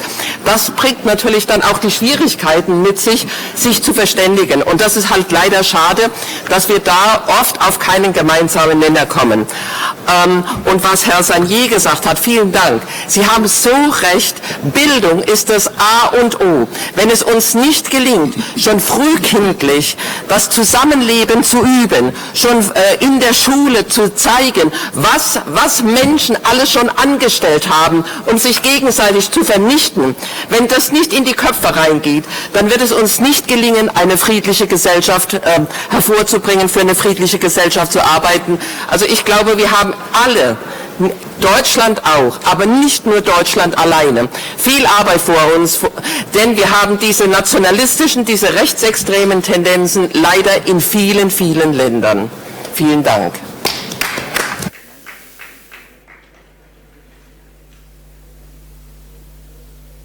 Thank you. I call now Mr. Tolombek Mukashev from Kazakhstan. Спасибо, господин председатель, уважаемые коллеги, дамы и господа. Хочу поблагодарить докладчиков комитета за их содержательное выступление. Пользуясь случаем, хочу поздравить коллег из Албании со вступлением на пост председателя ОБСЕ. Мы поддерживаем приоритеты албанского председательства в области противодействия коррупции, цифровизации и инновации. Все эти сферы являются ключевыми приоритетами Казахстана, на которые большое внимание уделяется главой нашего государства, президентом Токаевым Касым-Жомарт Кемелевичем и правительством Казахстана. Касаясь тематики нашего обсуждения, хочу отметить, что Казахстан выступает за укрепление международного сотрудничества в сфере противодействия кибератакам и предотвращения конфликтов в информационном пространстве. Считаем, что меры, вырабатываемые международным сообществом, включая ОБСЕ, должны быть направлены на создание универсальной системы международной безопасности в сфере информационных и коммуникационных технологий без политизированности и образования военно-политических союзов и обеспечивать равную безопасность для всех государств. В этой связи Казахстан высоко оценивает деятельность неформальной рабочей группы по мерам укрепления доверия, созданной в соответствии с решением 1039 Постоянного совета ОБСЕ. Мы должны продвигать меры укрепления доверия, принятые в рамках нашей организации, которые являются базовыми инструментами обеспечения международной информационной безопасности. Наша страна вместе с Канадой приняла решение возглавить имплементацию меры доверия номер 4. Особое внимание следует обратить по вопросу противодействия терроризму, который не знает границ, продолжает укрепляться численно, идеологически и финансово, а также играет не последнюю роль в отдельных региональных конфликтах. Не секрет, что ни одна страна не может в одиночку справиться с этим злом. Считаем, что ключ к успеху лежит в самой тесной координации действий на глобальном, региональном и национальных уровнях. В этой связи мы приветствуем деятельность специального комитета Парламентской ассамблеи ОБСЕ по борьбе с терроризмом, который продвигает многосторонний подход к противодействию терроризму. Благодарю за внимание. Thank you. I call Mrs. Dušika Stojković from Serbia. Thank you very much, Honorable Chairman, dear colleagues. I would like you to inform you about the fully open discriminatory attitude of the government of Montenegro towards ethnic Serbs, towards everyone who speaks Serbian language, towards the faithful members of the Serbian Orthodox Church. I would like to point out the violation of international standards. The first aspects of international standards violations concerns the systematic prevention of the effective participation of the ethnic Serbs in the public life.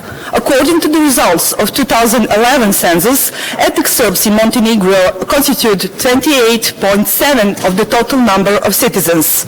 The number of individuals whose mother tongue in Serbian amounts to 28.88% of the overall number of citizens. Among 24 members of Montenegro government, there is not a single ethnic Serbs.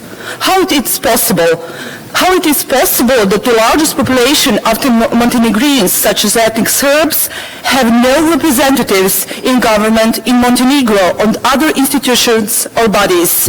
For example, there is not a case in northern Macedonia. The Albanians constitute 25.17% of the total number of citizens, and they are representative in all bodies and public institutions.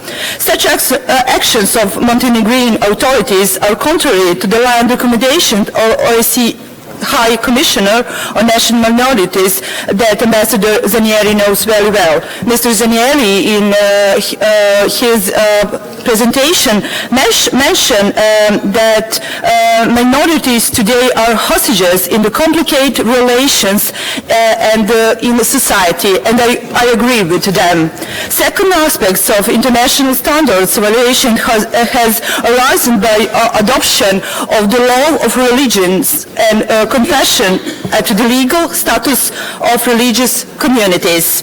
I would like to emphasize that such solutions are contrary to the joint guidelines and the legal personality of the religious or belief communities adopted by Venice Commission and OSCE. And finally, the Republic of Serbia does not interfere in internal issues in Montenegro, but it has obligation to protect the human rights of the Serbs living in neighboring countries. I hope that you will focus your attention and urgent activities on such important issues. Thank you for your attention. Thank you, Mrs. Stojkovic. I call Mr. Tahir Migashvili from Azerbaijan. Thank you, Mr. Chair.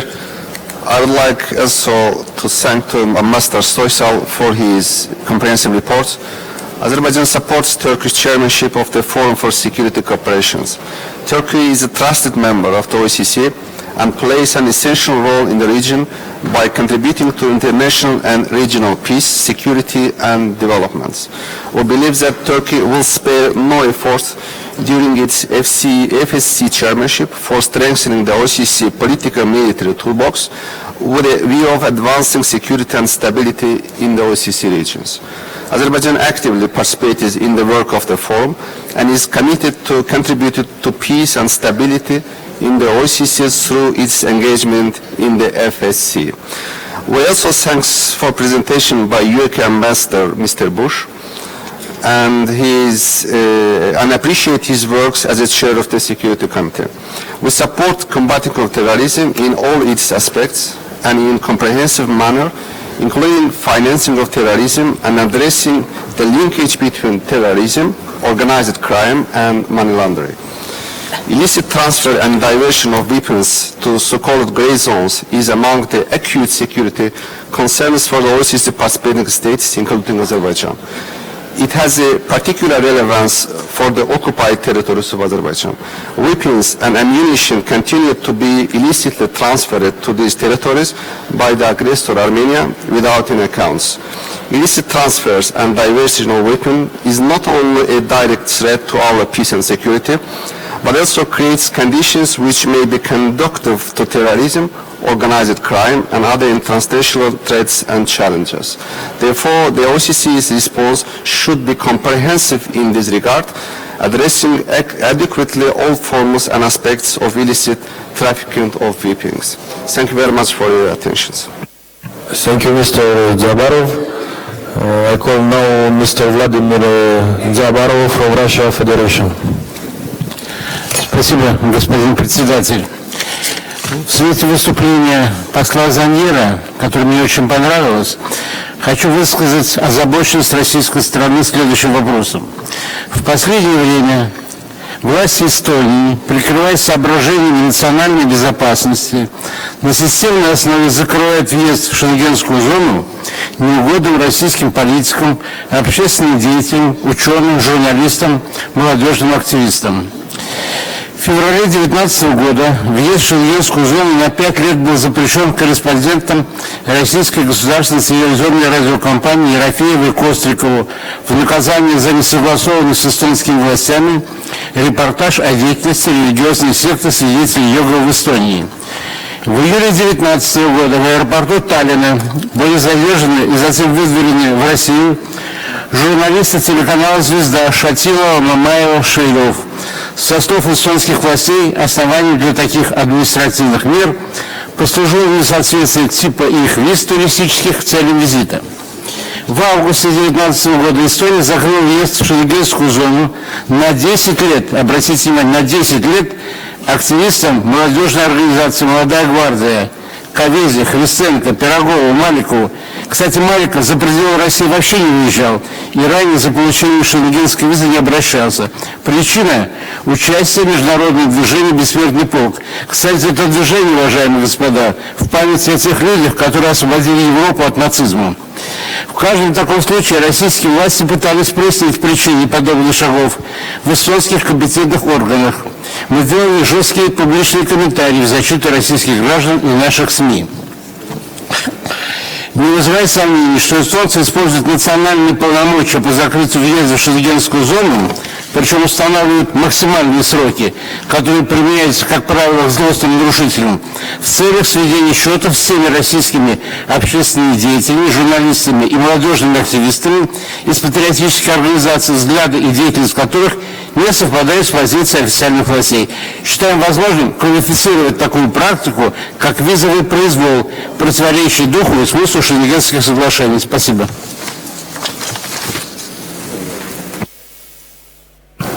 Thank you. Also, our last speaker is Mr. Johannes Koskinen from Finland.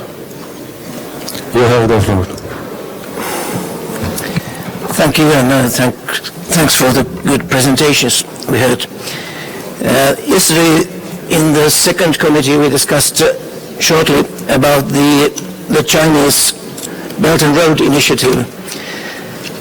It's a global project which has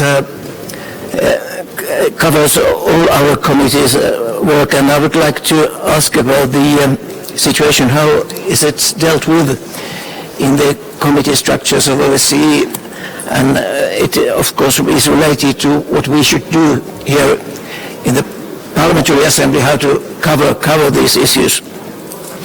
Clearly, we need more analysis, coordination, and maybe collective response on this Chinese global project. It has or brings many political, economic, and security challenges for OSCE regions, and I would like to ask how it has been discussed or maybe planned to be taken care of in the Security Committee and the Forum for Security Cooperation, and maybe also more widely in OSCE structures. Thanks.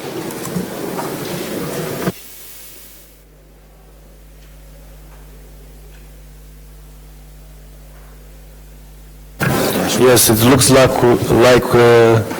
that we have last speaker is Mr. Nestor Shafrich from Ukraine, and then maybe Mr. Zanu, if he has enough time, he will respond to your question if he is agree. Good question. Спасибо, господин председательствующий. Хочу поблагодарить за доклад наших спикеров, и я присоединяюсь к словам соболезнования и выражения скорби семьям и родным погибших в Ханау, Германии. Безусловно, эта трагедия не может оставить нас безразличными, и мы должны сделать все, чтобы в будущем такое не могло повториться.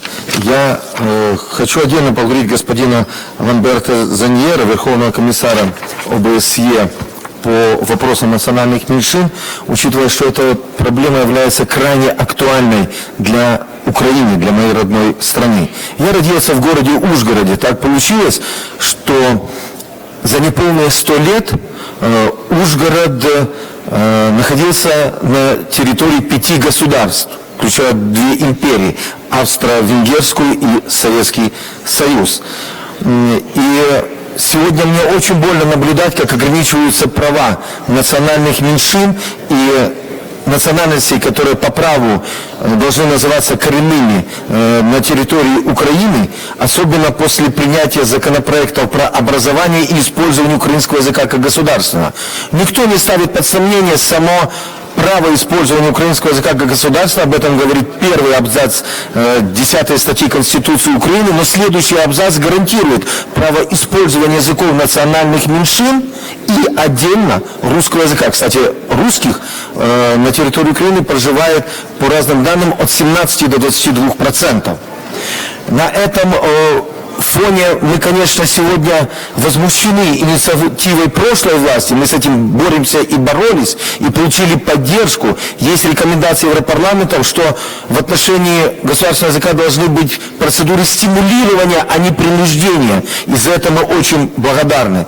Но меня удивляет инициатива уже новой власти, которая, регулируя законодательно закон про среднее образование, также ограничила право использования родного языка. И я здесь консолидарен с позицией моих венгерских коллег, румынских, словацких, польских и, конечно же, россиян.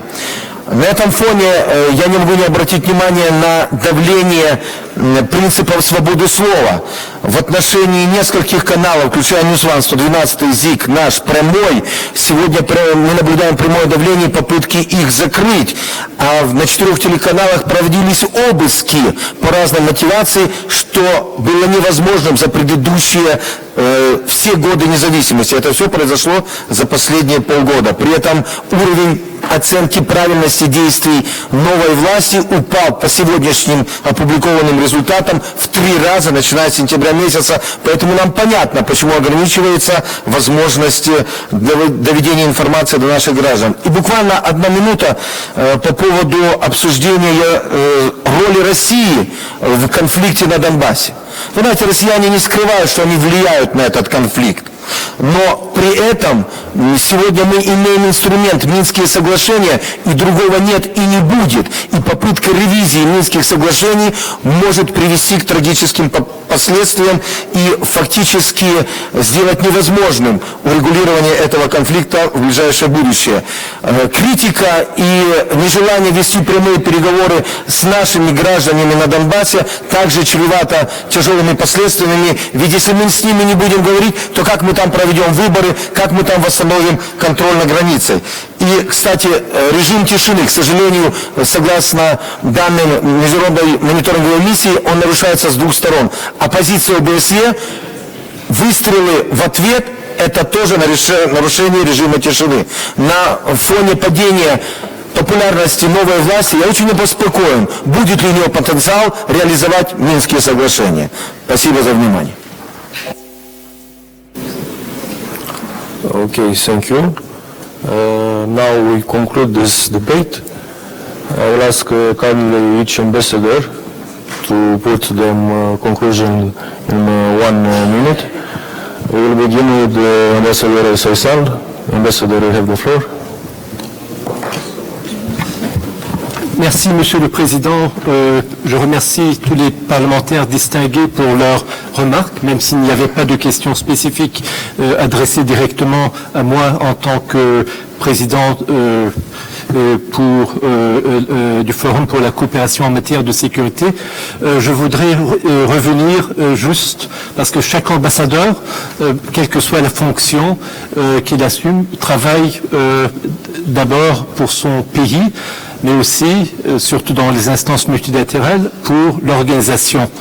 Et devant l'attaque d'hier, il y avait des victimes turques. Je ne l'ai pas mentionné, mais je crois que pour un ambassadeur turc, mes sentiments et les parlementaires pourraient reconnaître ce sentiment profond qui nous unit tous, parce qu'il n'y a pas de nationalité, ni de religion, ni aucune distinction quand nous faisons face à ces actes horribles qui définissent tout acte terrorisme. Mais merci.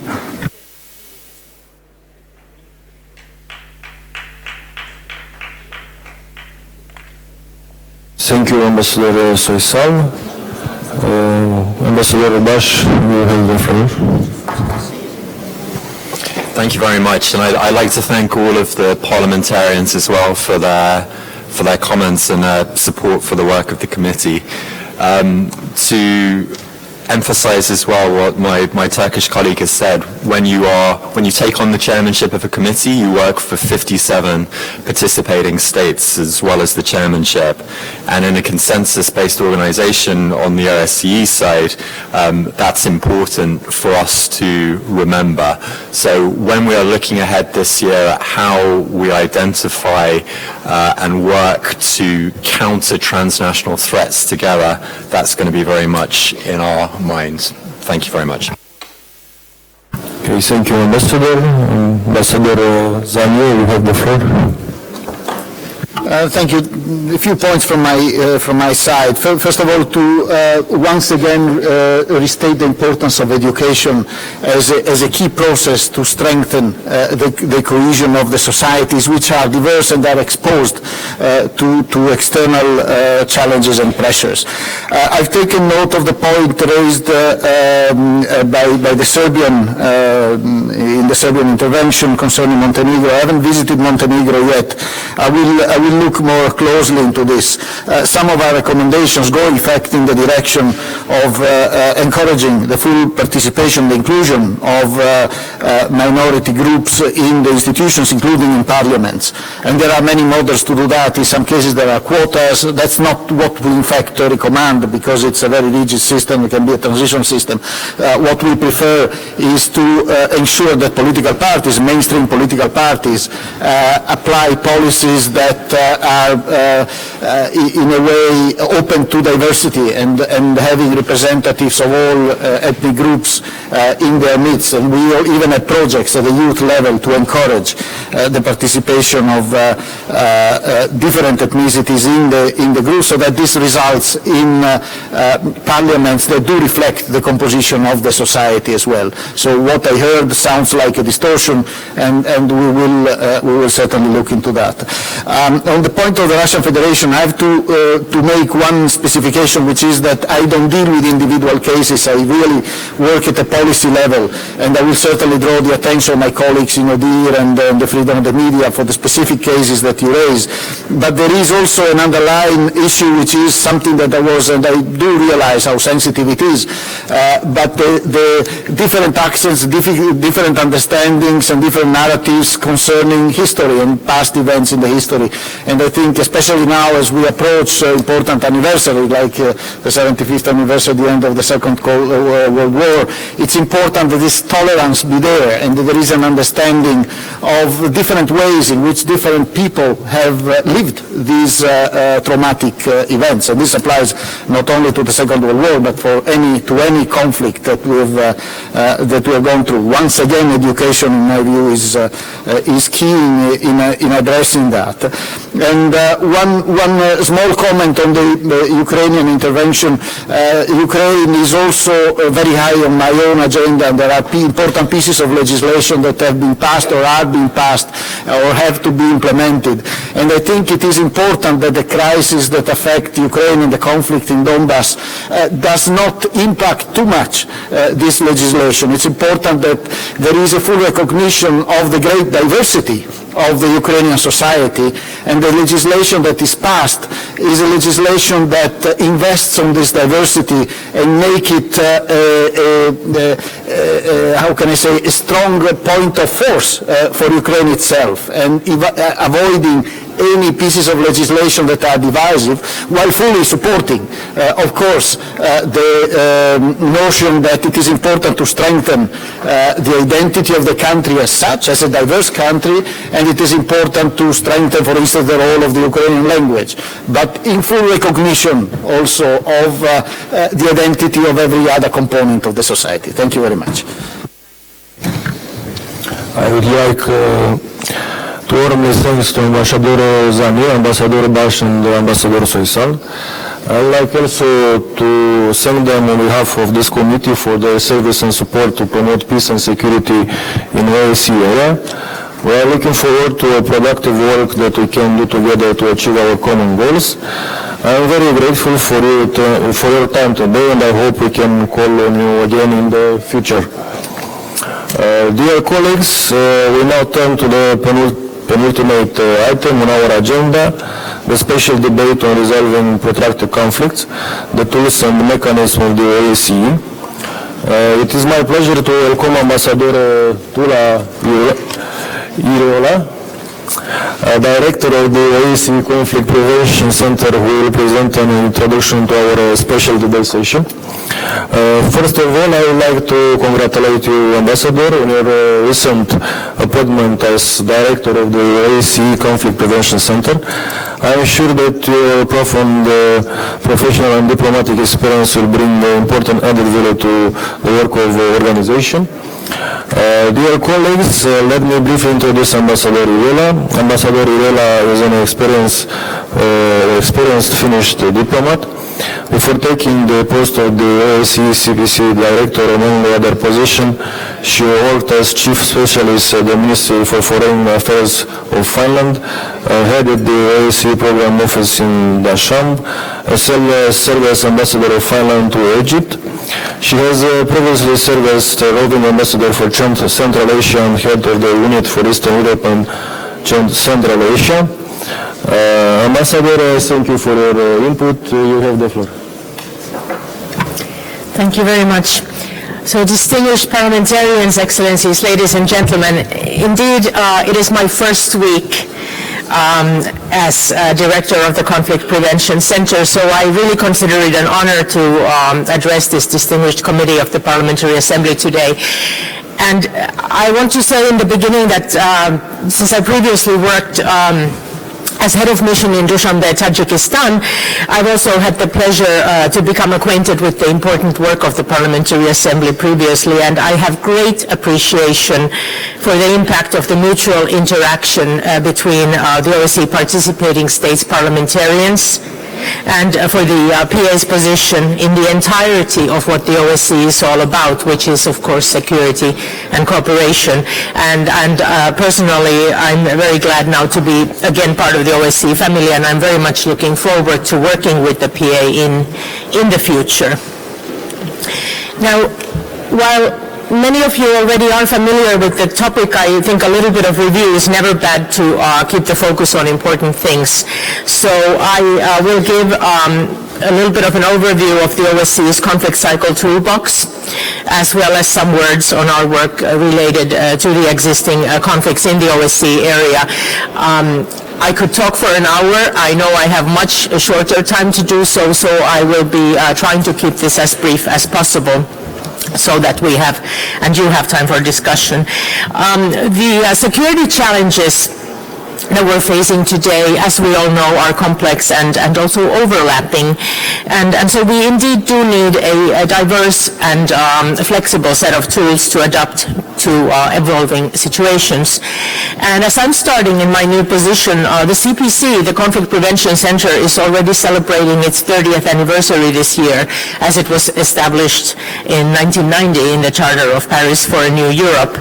So it's been quite a while, and in recent years, considerable progress has been made to strengthen the conflict cycle toolbox, by which we are indeed addressing the different phases of the conflict cycle. For example, we've implemented a more systematic and structured approach to collecting, analyzing, and communicating early warning signals, so that it's possible to prepare the ground for preventive action or early response when necessary. And the Conflict Prevention Center, the CPC, is the OSCE-wide early warning focal point. We also have the important task of offering mediation support to the OSCE executive structures and the special representatives of the chairperson in office dealing with conflicts. Another important thing to keep in mind, but let me elaborate further on some of the specific aspects of our conflict cycle toolbox. To maintain a constant situational awareness, we monitor developments around the clock throughout the OSCE area and also beyond. And this 24/7 monitoring of open source information by our Situation Room is really critically important for the early warning system. Of course, it also includes tracking relevant developments related to the protracted conflicts in the OSCE area, which is today's focus. The CPC also coordinates an OSCE-wide network of early warning focal points. This network shares information and expertise on early warning, but also dialogue facilitation, mediation, crisis management, and peace building. And in this, I would like to mention and also thank Francesco Pagani, who is the PA Secretariat's early warning focal point, because Francesco's participation ensures that the PA's capacities to address the different phases of the conflict cycle are properly integrated into the OSCE's overall response. Ladies and gentlemen, as is necessary. Indeed, we are constantly working also to further develop and strengthen the toolbox by making it more inclusive and more comprehensive. And in this context, I'd like to mention a seminar organized last year by the Slovak chairmanship on the link between conflict prevention and security sector governance and reform, SSG&R as we call it. Ambassador Notel provided a keynote speech addressing the role of SSGR in post-conflict rehabilitation and peace building. And as sustainable peace and security require effective democratic and parliamentary oversight of the security sector institutions in all our countries, in particular of the military bodies, the expertise of the Parliamentary Assembly can make a significant contribution. So we look very much forward to collaborating with you in the future on this topic as well. And as you know, conflict resolution through mediation and dialogue facilitation is at the heart of the OSCE's overall mandate. And in recent years, the Parliamentary Assembly has invested considerable effort to enhance your own capacities to implement and support mediation and dialogue facilitation activities. I'm in particularly referring to your 2014 resolution on the development of mediation capacity and a follow-up resolution that was adopted in 2016. The CPC, on the other hand, has provided mediation and dialogue facilitation training for the PA, and we stand ready to continue this cooperation. Our mediation support team is available to assist the PA, as in all other members of the OSCE family, so that we can all strengthen our capacities for peaceful conflict resolution, both on the ground and at the strategic level. Now, I'll try to give you a very brief overview of the ongoing activity in addressing a range of conflicts in the OSCE area.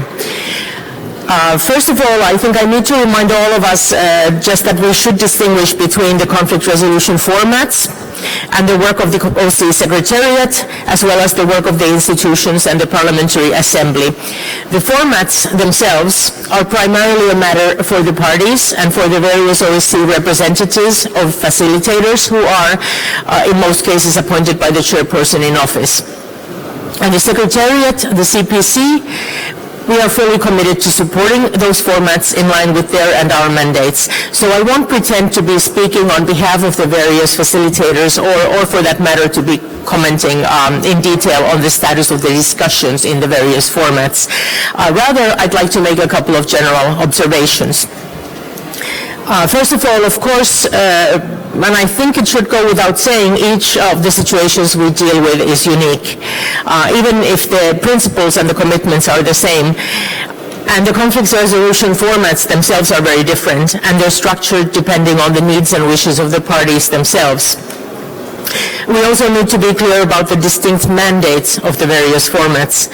They may cover conflict resolution as such, but they may be more limited. For example, the Geneva International Discussions, GID, which are dealing with the consequences of the 2008 war in Georgia, are mandated to address security and humanitarian issues, but not to produce a final settlement. Also, as you well know, peace processes tend to be extended, and careful, patient work might be required on issues related to the conflict, but not directly addressing it before there is readiness for a final settlement.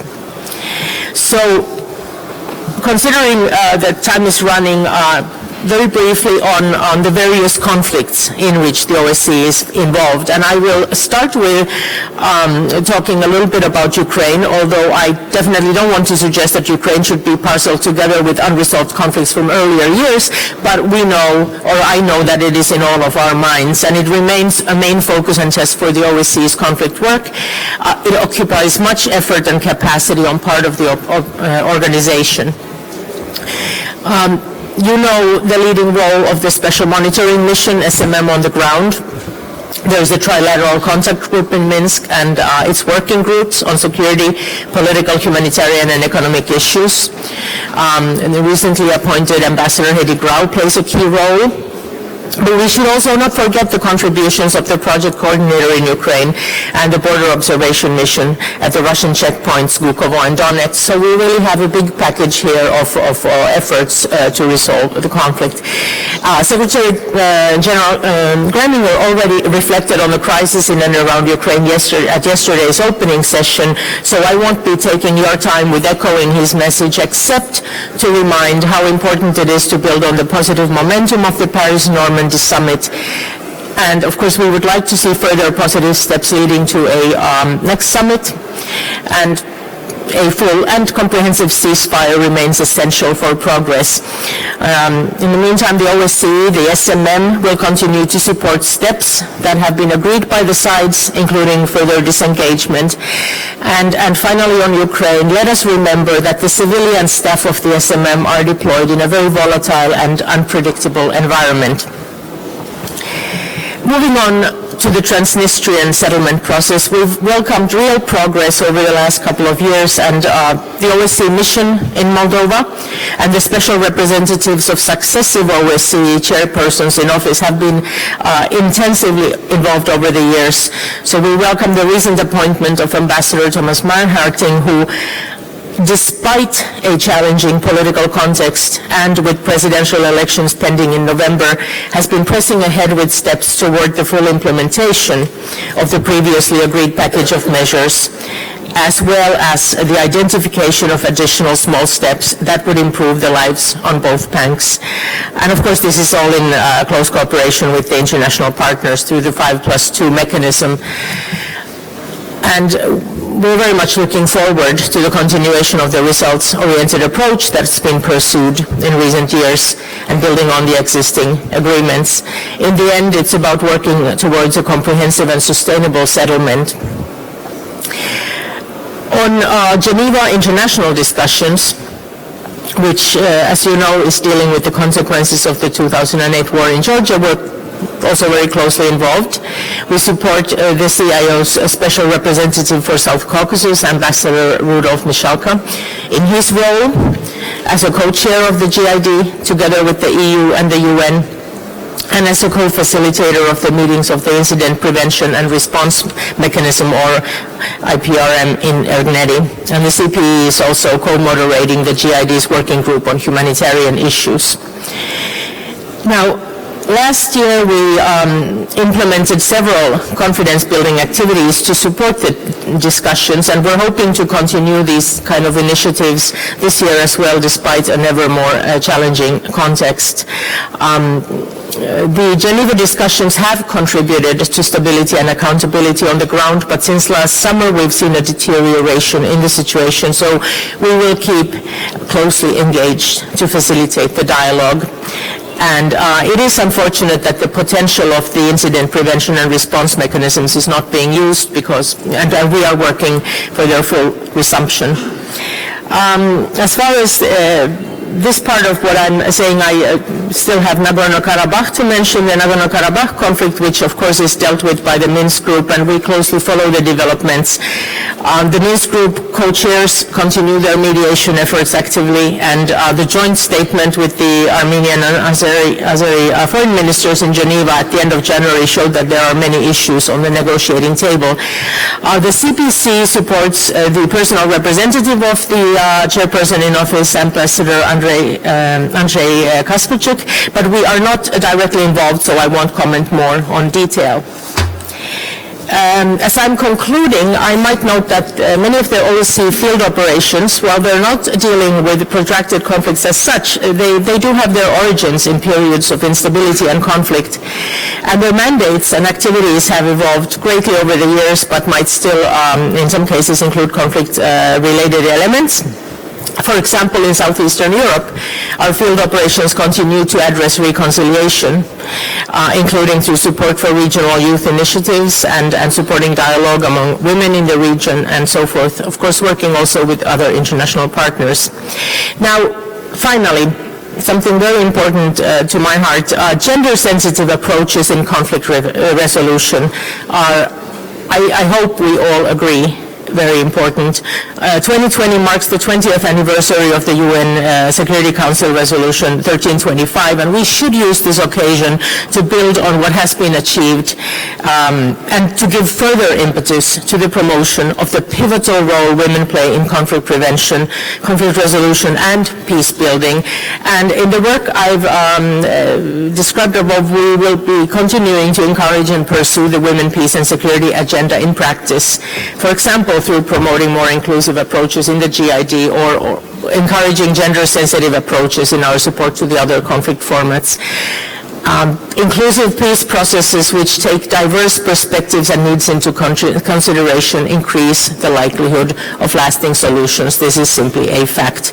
And we must do more to ensure the meaningful inclusion of women in conflict resolution efforts, including those related to the protracted conflicts. And I want to mention that in working towards this goal, the Secretariat, the OSCE Secretariat, has developed a toolkit that makes actionable proposals on how to increase women's inclusion in peace processes. This might also be of interest to the Parliamentary Assembly, so I would encourage you to acquaint yourself with it. You can find it on the OSCE website. So, truly concluding now, I would like to first of all really say that I look forward to cooperation in the future with you, with the Parliamentary Assembly. I look forward to your comments and questions, but as I am so new, I have agreed with my colleague, Deputy Director Charles Lonsdale, that he can respond on details if needed. So thank you for your attention.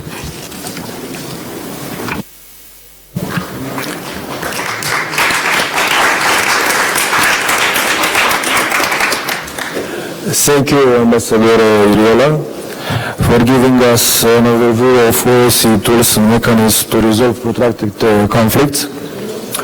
Dear colleagues, let us now to discuss this issue. I announce you that the speaking list for the special debate is now closed.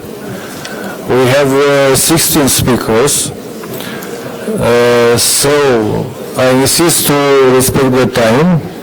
There will be a 2-minute time limit. I call first Mr. Romașcanu Lucian from Romania.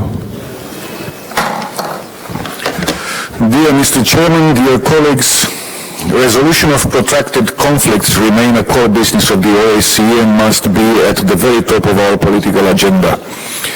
The conflict in Ukraine continues to undermine the overall stability in Europe as well as the already fragile security environment around the Black Sea, marked by the protracted conflicts in the Republic of Moldova, Georgia and the Nagorno-Karabakh. Status quo is comfortable for many, but it's not sustainable. More efforts are necessary. We continue to plead for durable solutions for the conflicts reached within existing negotiation mechanisms. In this respect, we need to take a serious look at the role of the OSCE and what OSCE can play in addressing these conflicts in addition to political support. OSCE has many comparative advantages. Its broad memberships, its track record of successful quiet diplomacy in many politically sensitive situations, its institutions and instruments specifically tailored for conflict cycle efforts. But I would also like to emphasize the role and contribution of the OSCE Parliamentary Assembly to these efforts. We know that Ministerial Decision number 3 from 2011 assigns the PA-OSCE certain roles. It explicitly indicates that a comprehensive, cross-dimensional response is required to address the multifaceted causes of crisis and conflicts, and that this also demands cooperation and coordination between the participating states and the Parliamentary Assembly. Back in 2012, the Conflict Prevention Center, in a food for thought paper, identified areas of action for implementation of this decision. In one paragraph, it is clearly underlined that the OSCE Parliamentary Assembly can also contribute either by being a source of information or as a contributor to early action. Let's reflect on where we stand when it comes to these provisions and decide on the best way to follow up in order to make better use of the possible contributions of OSCE PA in developing a more effective response to emerging crisis and conflict situations. Thank you. Thank you, Mr. Romashkanu. I call now Mr. Christian Vigenin from Bulgaria. Thank you. Thank you, Chairman. Thank you, Ambassador Irola, for your appointment and for the presentation. What you are doing is one of the most visible but also most delicate and sensitive elements of the work of OSCE. I know it's difficult, but sometimes maybe we need to be a bit more ambitious while taking into account the fact that to achieve concrete results, it very much depends on the political will of the conflicting sides, and sometimes it's even a big achievement if we contain the conflict, not to resolve it. And the fact that in the OSCE area, for the moment, we are able to at least contain the conflicts, it's already an achievement. But I wanted to underline in the brief time we have that sometimes the governmental side, and including the Conflict Prevention Center, is underestimating the role that the Parliamentary Assembly and the members of the Assembly can play in this process.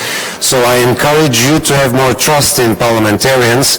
Of course, when it comes to negotiations or talks behind closed doors, maybe it's better to have experts, experienced diplomats, but when it comes to public diplomacy and soft measures that can be taken in such areas, I think the role of parliamentarians can be really important and useful.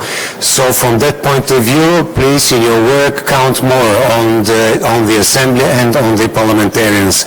And I say this because I myself have certain experience in this area while being special representative on South Caucasus for some time, and really together we can achieve more. It was really difficult to coordinate our activities with the governmental side. So thank you again and good luck in your activities.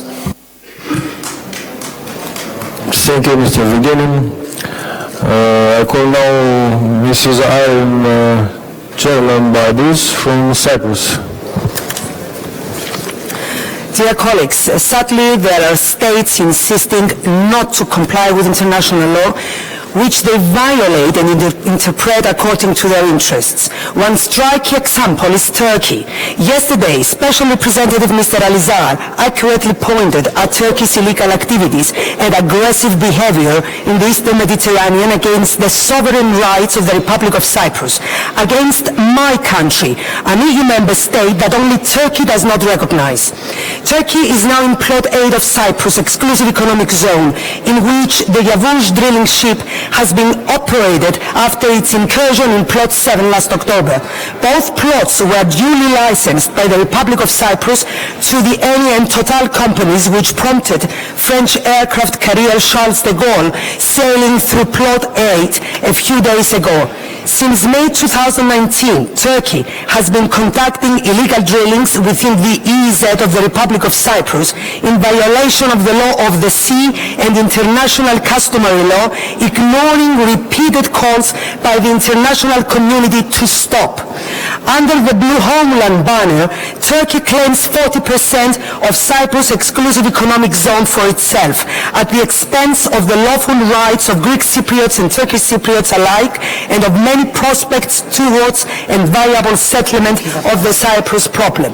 The EU must respond promptly and decisively to Turkey's blackmail using Turkish Cypriots and migrants and outrageously invoking international law. As a matter of fact, Turkey has been using Turkish Cypriot as an alibi in an attempt to legitimize its unlawful acts and to serve geostrategic aims at their expense. Only recently, the Turkish Bar Association organized a roundtable discussion in the fenced-off part of the occupied town of Famagusta, Varosha, a ghost town since 1974. The purpose of the meeting was to discuss the opening of Varosha for settlement under Turkish Cypriot administration in violation of international law, particularly UN resolutions 550 and 789, which call for the return of Famagusta to its lawful inhabitants under UN administration. The Turkish Vice President attended this meeting, from which Ankara had excluded the Turkish Cypriot leader, Mr. Akinci, in an attempt to impose its own directives regarding Turkish Cypriots' choice for their leader. Mr. Erdogan's peace-loving rhetoric is in striking contrast with his expansionist aims against the sovereign rights of Cyprus, Greece, Syria, Iraq, Libya, and so forth. Appeasement by the international community has only been feeding Mr. Erdogan's neo-Ottoman imperium vision. Ensuring states' common interpretation of and compliance with international law is imperative. Global powers bear primary responsibility for the weakening credibility of international organizations, especially the UN, while recognizing the contribution of various tools and mechanisms to peace efforts. Political will is the driving force which determines how relevant and effective these tools may be. Thank you very much. OSCE is no extension. More than 4 minutes, please. It's not. Thank you.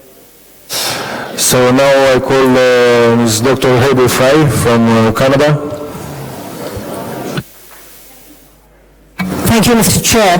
I wanted to thank both Ambassador Bush and Ambassador Sosa for bringing up the issue of women in peace and security. And I wanted to say that, in fact, if we look at how the OSCE agreed on this issue, only 43% of the states have national action plans to build into women in peace and security. Actually, there is no regional plan, and we know that there is no regional plan because it is being blocked by Russia.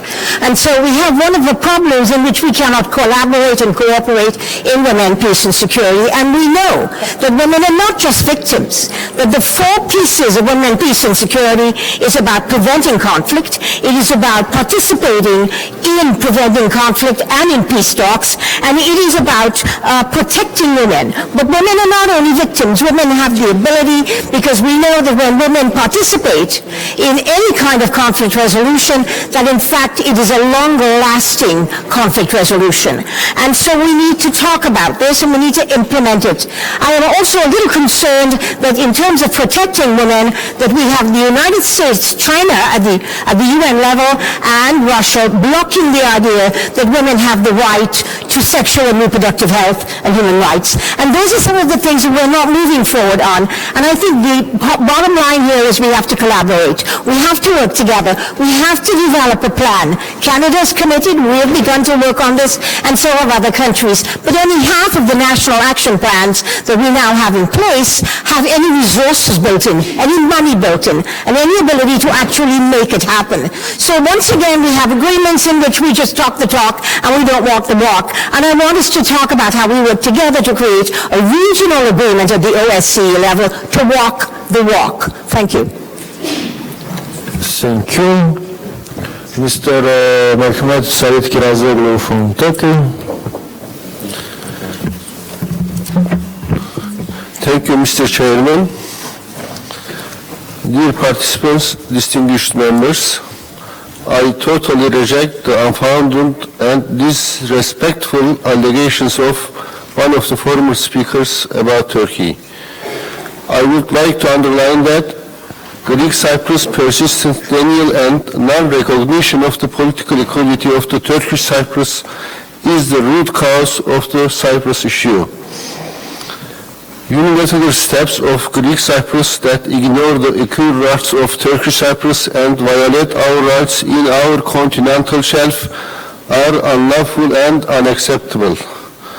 Turkey is determined to protect its sovereign rights and interests in its continental shelf, as well as the rights and interests of the Turkish Republic of Northern Cyprus.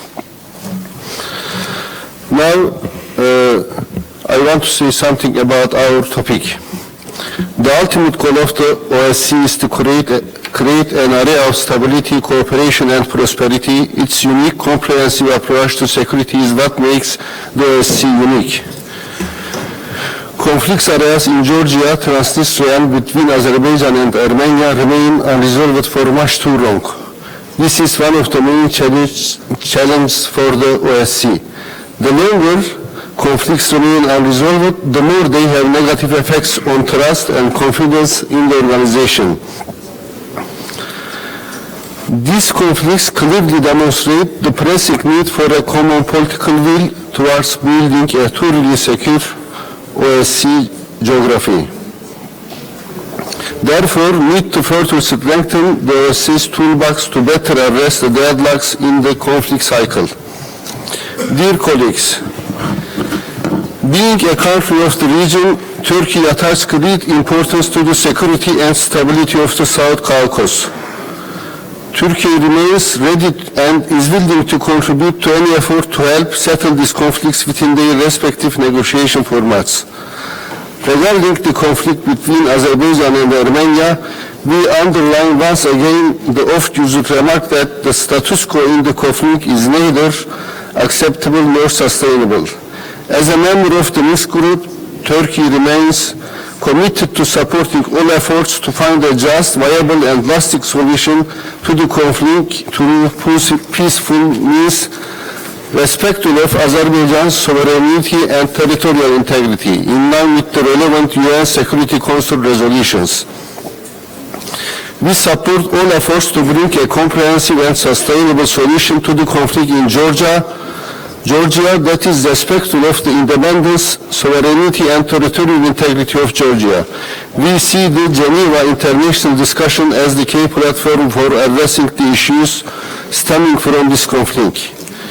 Also, Turkey supports the settlement of the Transnistrian within framework of respect of Moldova's sovereignty and territorial integrity. Thank you. Thank you. I call now Mr. Zsolt Zalan from Hungary. Thank you for Mr. Chairman. Dear colleagues, first of all, let me thank you for choosing this important issue for debate today. The conflict in eastern Ukraine remains of deep concern. Hungary firmly stands for the independence, sovereignty and territorial integrity of Ukraine and supports the non-recognition policy of the EU and NATO regarding the illegal annexation of Crimea. We support all efforts aimed at finding a peaceful and lasting solution to the crisis. Therefore, Hungary welcomes the recent prisoner exchanges that took place between Ukraine and Russia, separation of forces, return of vessels, and the adoption of the so-called Steinmeier formula. We have always paid special attention to Ukraine, and as a neighboring country, Hungary's interest is a stable, developing and peaceful Ukraine that can provide equality of rights for all its citizens, regardless of nationality, ethnicity or mother tongue. Hungary believes that the overall minority situation in Ukraine cannot be remedied simply by amending certain provisions of the education or language laws. We firmly believe that Ukraine has to develop a comprehensive minority policy that guarantees and respects acquired rights of Ukraine's national minority. Unfortunately, in the recent years, Ukraine already passed or drafted laws, for example, administrative reform process, the electoral law, the educational law, the language law, the secondary education law, without due respect for the internationally recognized rights of minorities. Hungary takes note of the steps taken by the Ukraine to comply with the recommendation of the Venice Commission regarding the law on education. At the same time, we underlined the need to fully implement all the relevant recommendations. In conclusion, let me congratulate you and your team for the work accomplished so far. Thank you for your kind attention. Thank you. I call now Mr. Josef Wittli, Switzerland. Danke, Herr Vorsitzender, für die Worterteilung. Diese Debatte ist wichtig, denn es ist klar, die Sicherheitslage in Europa hat sich in den letzten Jahren nicht verbessert. Es gibt zwar kleine Fortschritte, zum Beispiel in Moldawien oder in der Ukraine, aber es bleibt noch sehr viel zu tun, bis alle Menschen von Vancouver bis Vladivostok in sicheren und demokratischen Gesellschaften leben. Die Lösung des Konflikts in der Ostukraine bleibt eine der Kernaufgaben der OSZE. Wir anerkennen das große Engagement der ukrainischen Regierung, den Friedensprozess voranzutreiben. Auch ist positiv, dass Ende Dezember zum ersten Mal seit Jahren wieder ein Gipfel der 4 Normandie-Staaten stattgefunden hat. Die in Paris getroffenen Vereinbarungen müssen unverzüglich umgesetzt werden. Ein erster wichtiger Schritt in diese Richtung war der Austausch von Gefangenen an der Kontaktlinie. Über 200 Personen konnten kurz vor Jahresende mit ihren Angehörigen vereint werden. Aber wir dürfen nicht vergessen, die Zivilbevölkerung leidet täglich unter diesem Konflikt. Es ist von größter Wichtigkeit, dass der Waffenstillstand von allen Seiten eingehalten wird. Ebenfalls muss vorwärts gemacht werden bei der Minenräumung und der Schaffung von weiteren Übergängen über die Kontaktlinie. Und schließlich muss das IKRK umgehend vollen Zugang zu allen Gefangenen auf beiden Seiten der Kontaktlinie erhalten. Die trilaterale Kontaktgruppe spielt eine wichtige Rolle bei der Umsetzung der in Paris getroffenen Vereinbarungen. Es freut die Schweizer Delegation, dass eine Schweizerin, nämlich Botschafterin Heidi Grau, zur Sonderbeauftragten in der Ukraine und in der trilateralen Kontaktgruppe ernannt worden ist. Ein anderes großes Problem im Osten der Ukraine sind die ständigen Behinderungen der Beobachter der Special Monitoring Mission. Es ist inakzeptabel, dass die Bewegungsfreiheit der Patrouillen im Konfliktgebiet regelmäßig eingeschränkt wird. Ich habe mich auf einen der Konflikte im OSZE-Raum beschränkt. Es ist jedoch wichtig, dass in allen ungelösten Konflikten Fortschritte gemacht werden. Und um dies zu erreichen, müssen wir alle den politischen Willen und den Mut haben, die Instrumente der OSZE wirklich einzusetzen. Thank you also. I call now Mr. Mikita Porturaev from Ukraine. Thank you, Mr. Chair. Thank you, ambassadors, for brilliant presentations, distinguished colleagues. It is well known that the OSCE's main goals are to prevent conflicts from arising and to facilitate lasting, comprehensive political settlements of existing conflicts. In this context, the OSCE toolbox has many useful instruments, but unfortunately, as we can see, these tools and mechanisms are not useful enough for the situation of direct military aggression of one participating state against another participating state, like it happened with Georgia, like it happened with us. We must draw lessons from the fact that Russia started 2 military conflicts against neighbors in the last less than 11 years, and it takes direct part in 2 other conflicts, Transnistrian and Nagorno-Karabakh. The response of the international community to this persistent threat should be clearer, with the maximal practical implementation of the OSCE capacity of tools and mechanisms in resolving the protracted conflicts to make it efficient enough, especially in framework of Russia's hybrid warfare methods. We call international community to make the Russian Federation to comply with its obligations under international law and to respect the OSCE's principles. We are sure that if Russian Federation stopped to support the conflicts, they would be resolved. Thank you. Thank you. I call now Mr. Georgios Stilos from Greece. Thank you, Mr. President.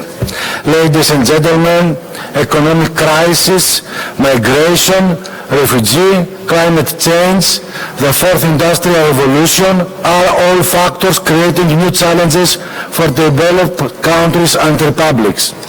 Greece, as the Europe's southern border, acts as the European breakwater. At the same time, despite the difficulties, Greece is a strong security and stability factor in the region. It is a country that has solid democratic institutions, accountability and transparency, with respect for human rights and high indicators of economic freedom.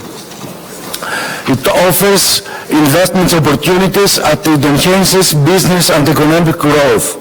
Greece is a beacon of stability, security, a pillar of legitimacy and culture.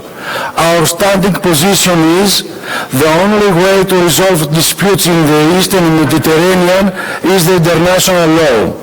On this path, Greece persists, displaying the restraint and the determination to defend its sovereignty and its legal rights. We believe that any political solutions to the turmoil in the Eastern Mediterranean, namely Libya, must have a necessary precondition, the cancellation of this memorandum of understanding between Libya and Turkey.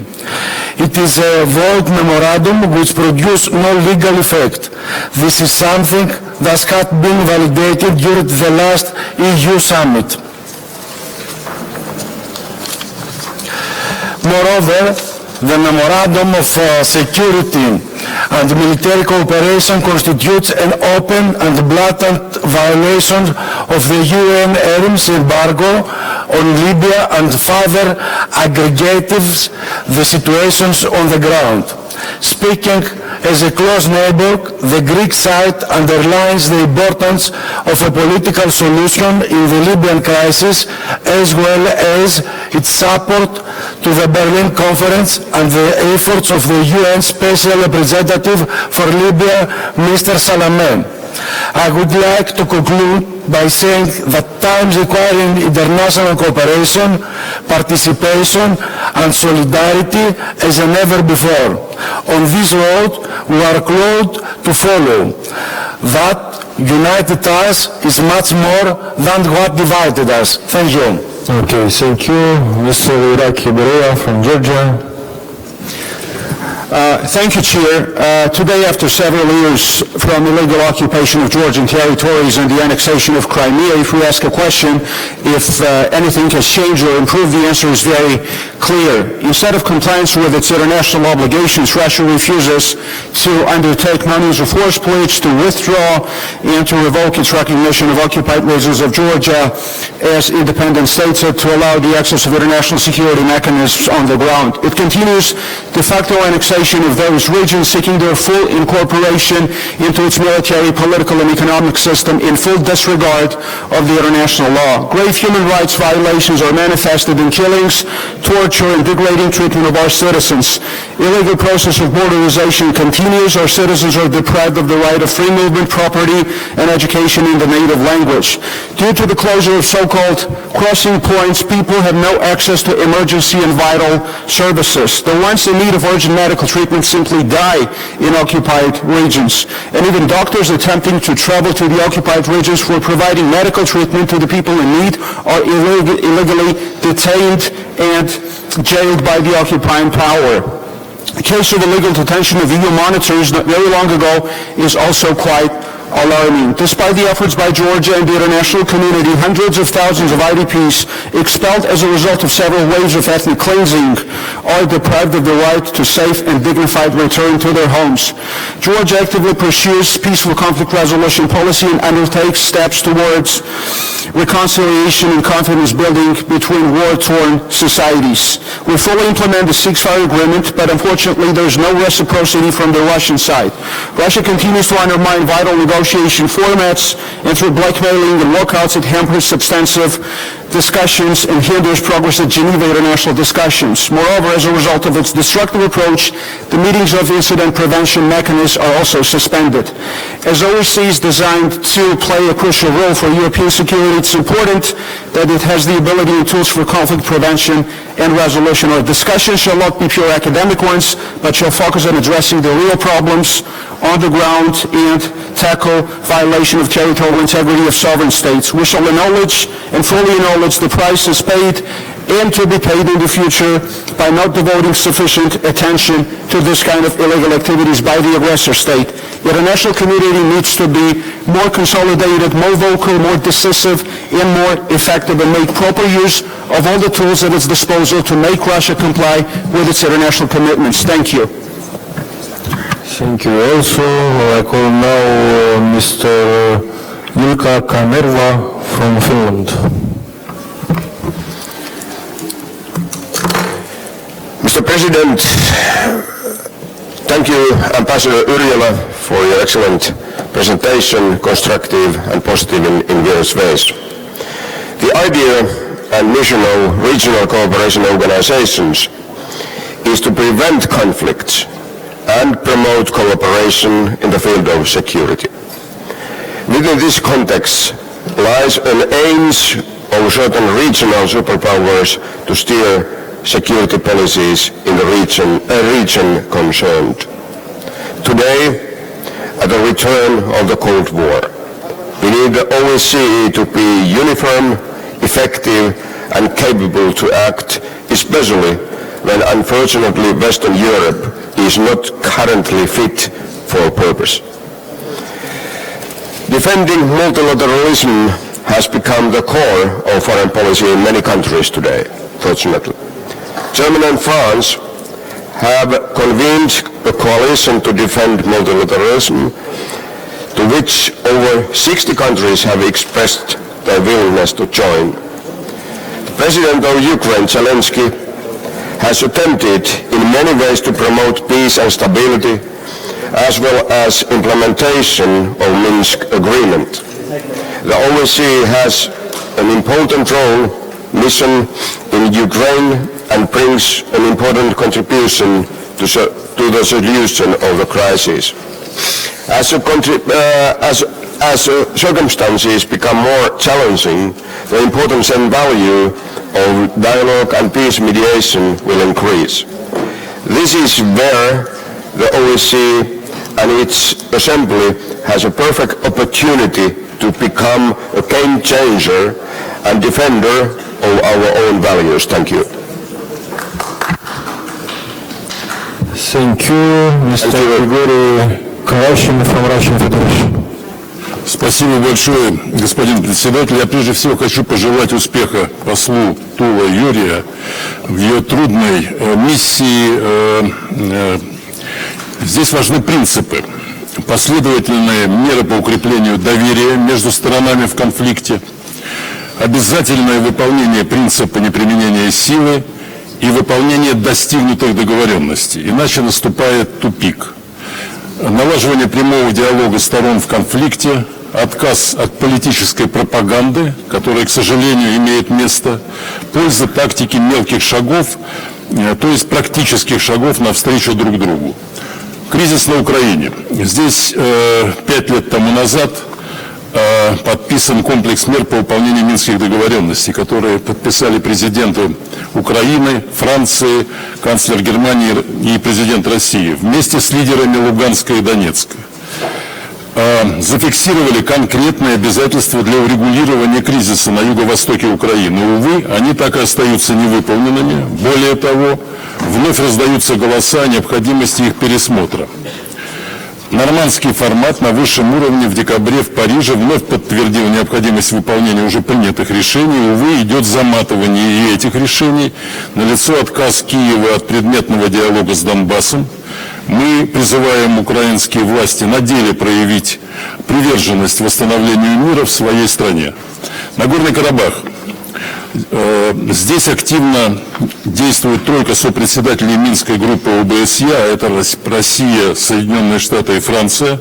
Главное — решать все вопросы политико-дипломатическими средствами путем диалога между сторонами на основе норм и принципов международного права. Эта работа поддерживается генсекретарем ООН, и в последнее время с обеих сторон отмечена неплохая перспектива для дальнейшей реализации малых шагов.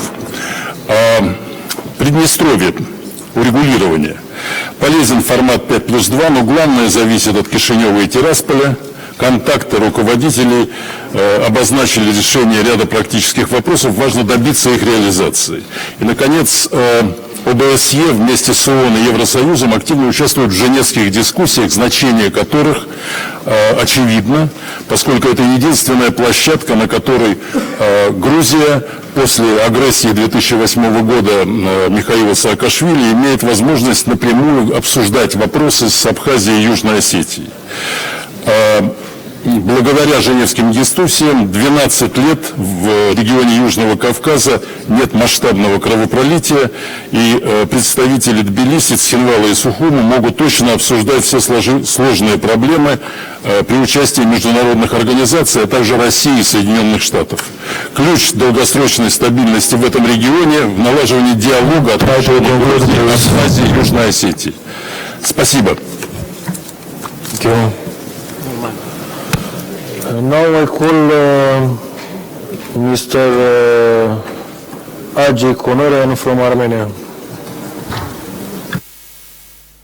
Dear colleagues, first of all I would like to make short comment on speech of our Turkish colleague. It's a shame that the country which is the member of OSCE Minsk Conference doesn't know exact name of the conflict, which is Nagorno-Karabakh conflict, and has no idea about the format of the conflict. And Turkey is not impartial country on this conflict. Turkey is biased country. That's why Turkey can assist the negotiation process only by its silence. Now, first and foremost, it should be recognized that the protracted conflicts in the OSCE area have different root causes, essence, principles of resolution, and agreed negotiation formats. The very fact that in one case international community recognizes principle of territorial integrity as a basis for conflict resolution, while in another case refers to the equal rights and self-determination, reflects the difference in root causes of conflicts, some of which stem from gross human rights violations. The primary role of the PA is full and unequivocal political support to the agreed formats dealing with various conflicts and their activities. Such support needs to be reflected in the declarations of PA. Speaking about the role of Parliamentary Assembly in regard to the protracted conflicts, I would like to touch upon the problem of access of the members of PA to the conflict areas. Denial of access to the conflict areas and engagement with elected authorities of key party to the conflict drastically limit any role the PA could have in this regard. Restrictions on visits of OSCE PA members to Nagorno-Karabakh continue to be imposed through illegal practice of blacklist. Parliamentary diplomacy is an important tool for support of agreed formats through supporting various confidence-building initiatives, including people-to-people contacts. Still, it can have added value only if it is inclusive. I would like to recall in this regard signing of Bishkek Protocol in May 1994 by the heads of parliaments of Armenia, Nagorno-Karabakh and Azerbaijan, which established ceasefire.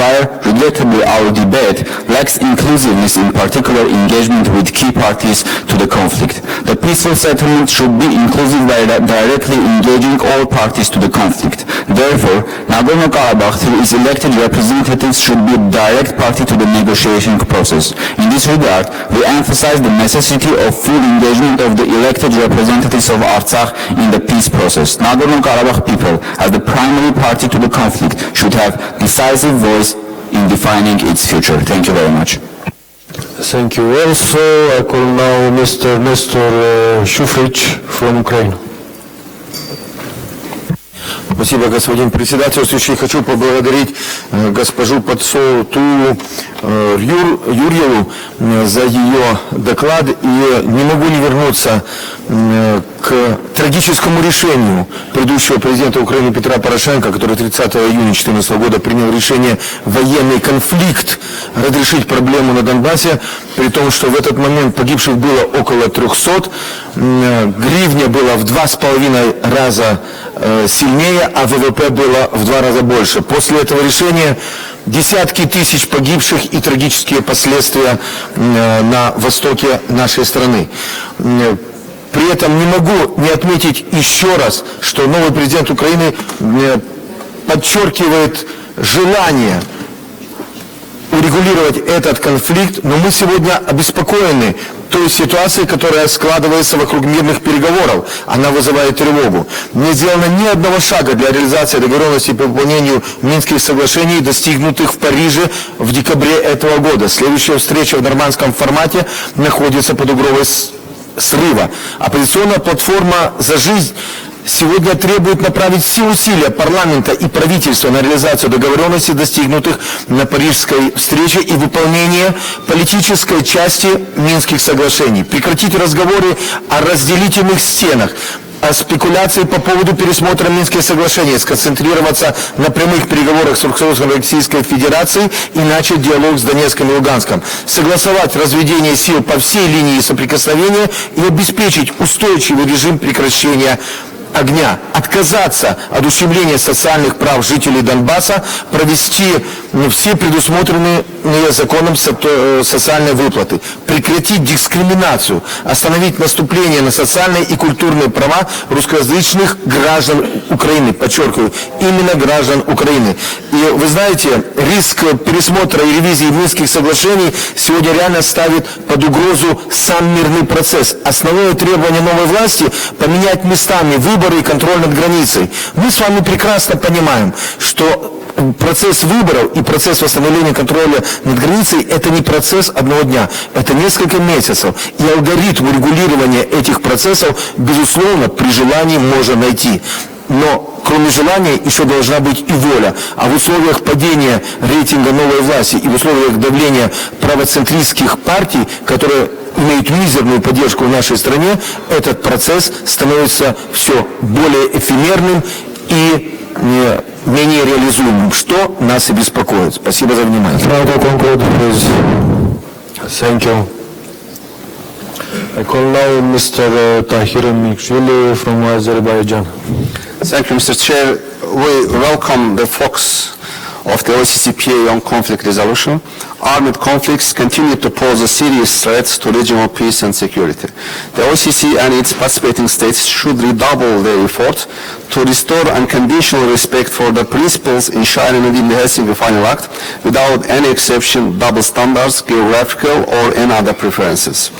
As far as the principles for the conflict resolution are concerned, Armenia often portrays its own perceptions of the international legal norms and principles as allegedly reflecting the position of international community and of the mediators.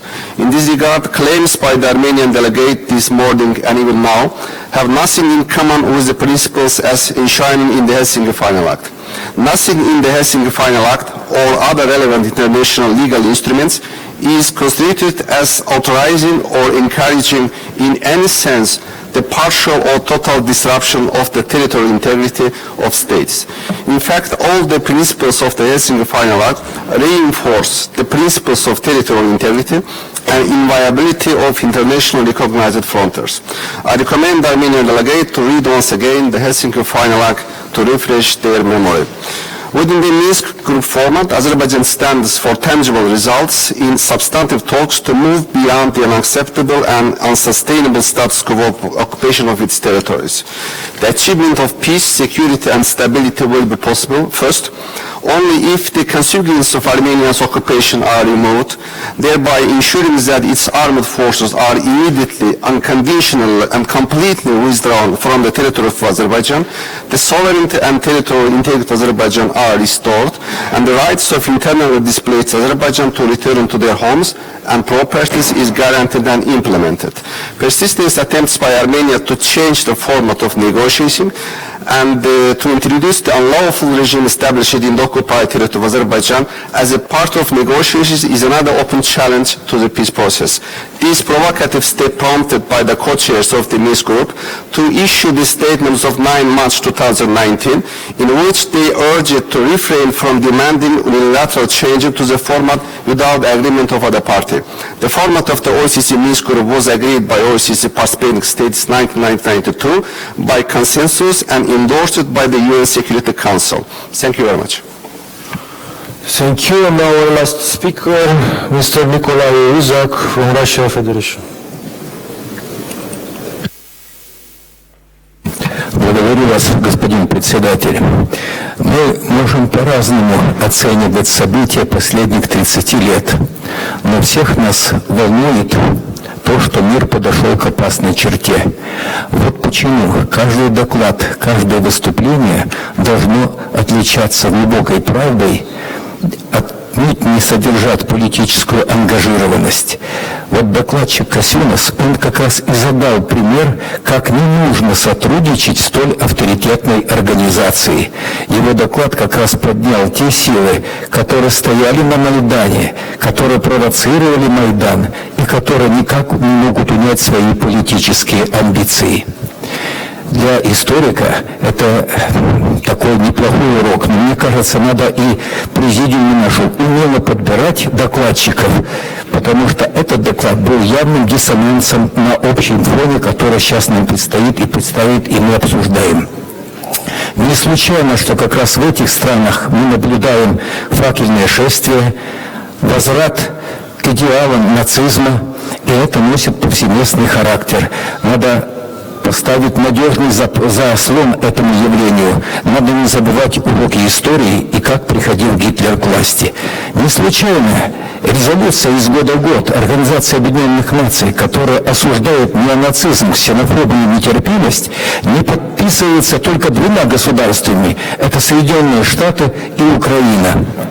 И действительно, это побуждает нас к ответственности особо великих, больших государств, которые стояли у истоков создания Организации Объединенных Наций. Не случайно президент России призвал провести конференцию с участием этих больших государств, и это какой-то немой упрек и нам, что мы в должной мере не соответствуем актуальности событий, которые складываются в мире. Мы выступаем за диалог, мы не хотим допускать конфронтации, мы открыты к диалогу. Несколько слов о событиях на Украине. Еще раз подчеркиваем, что Россия не сторона конфликта, она один из гарантов, а садиться за стол переговоров должны как власти Украины и власти непризнанных республик. Благодарю за внимание.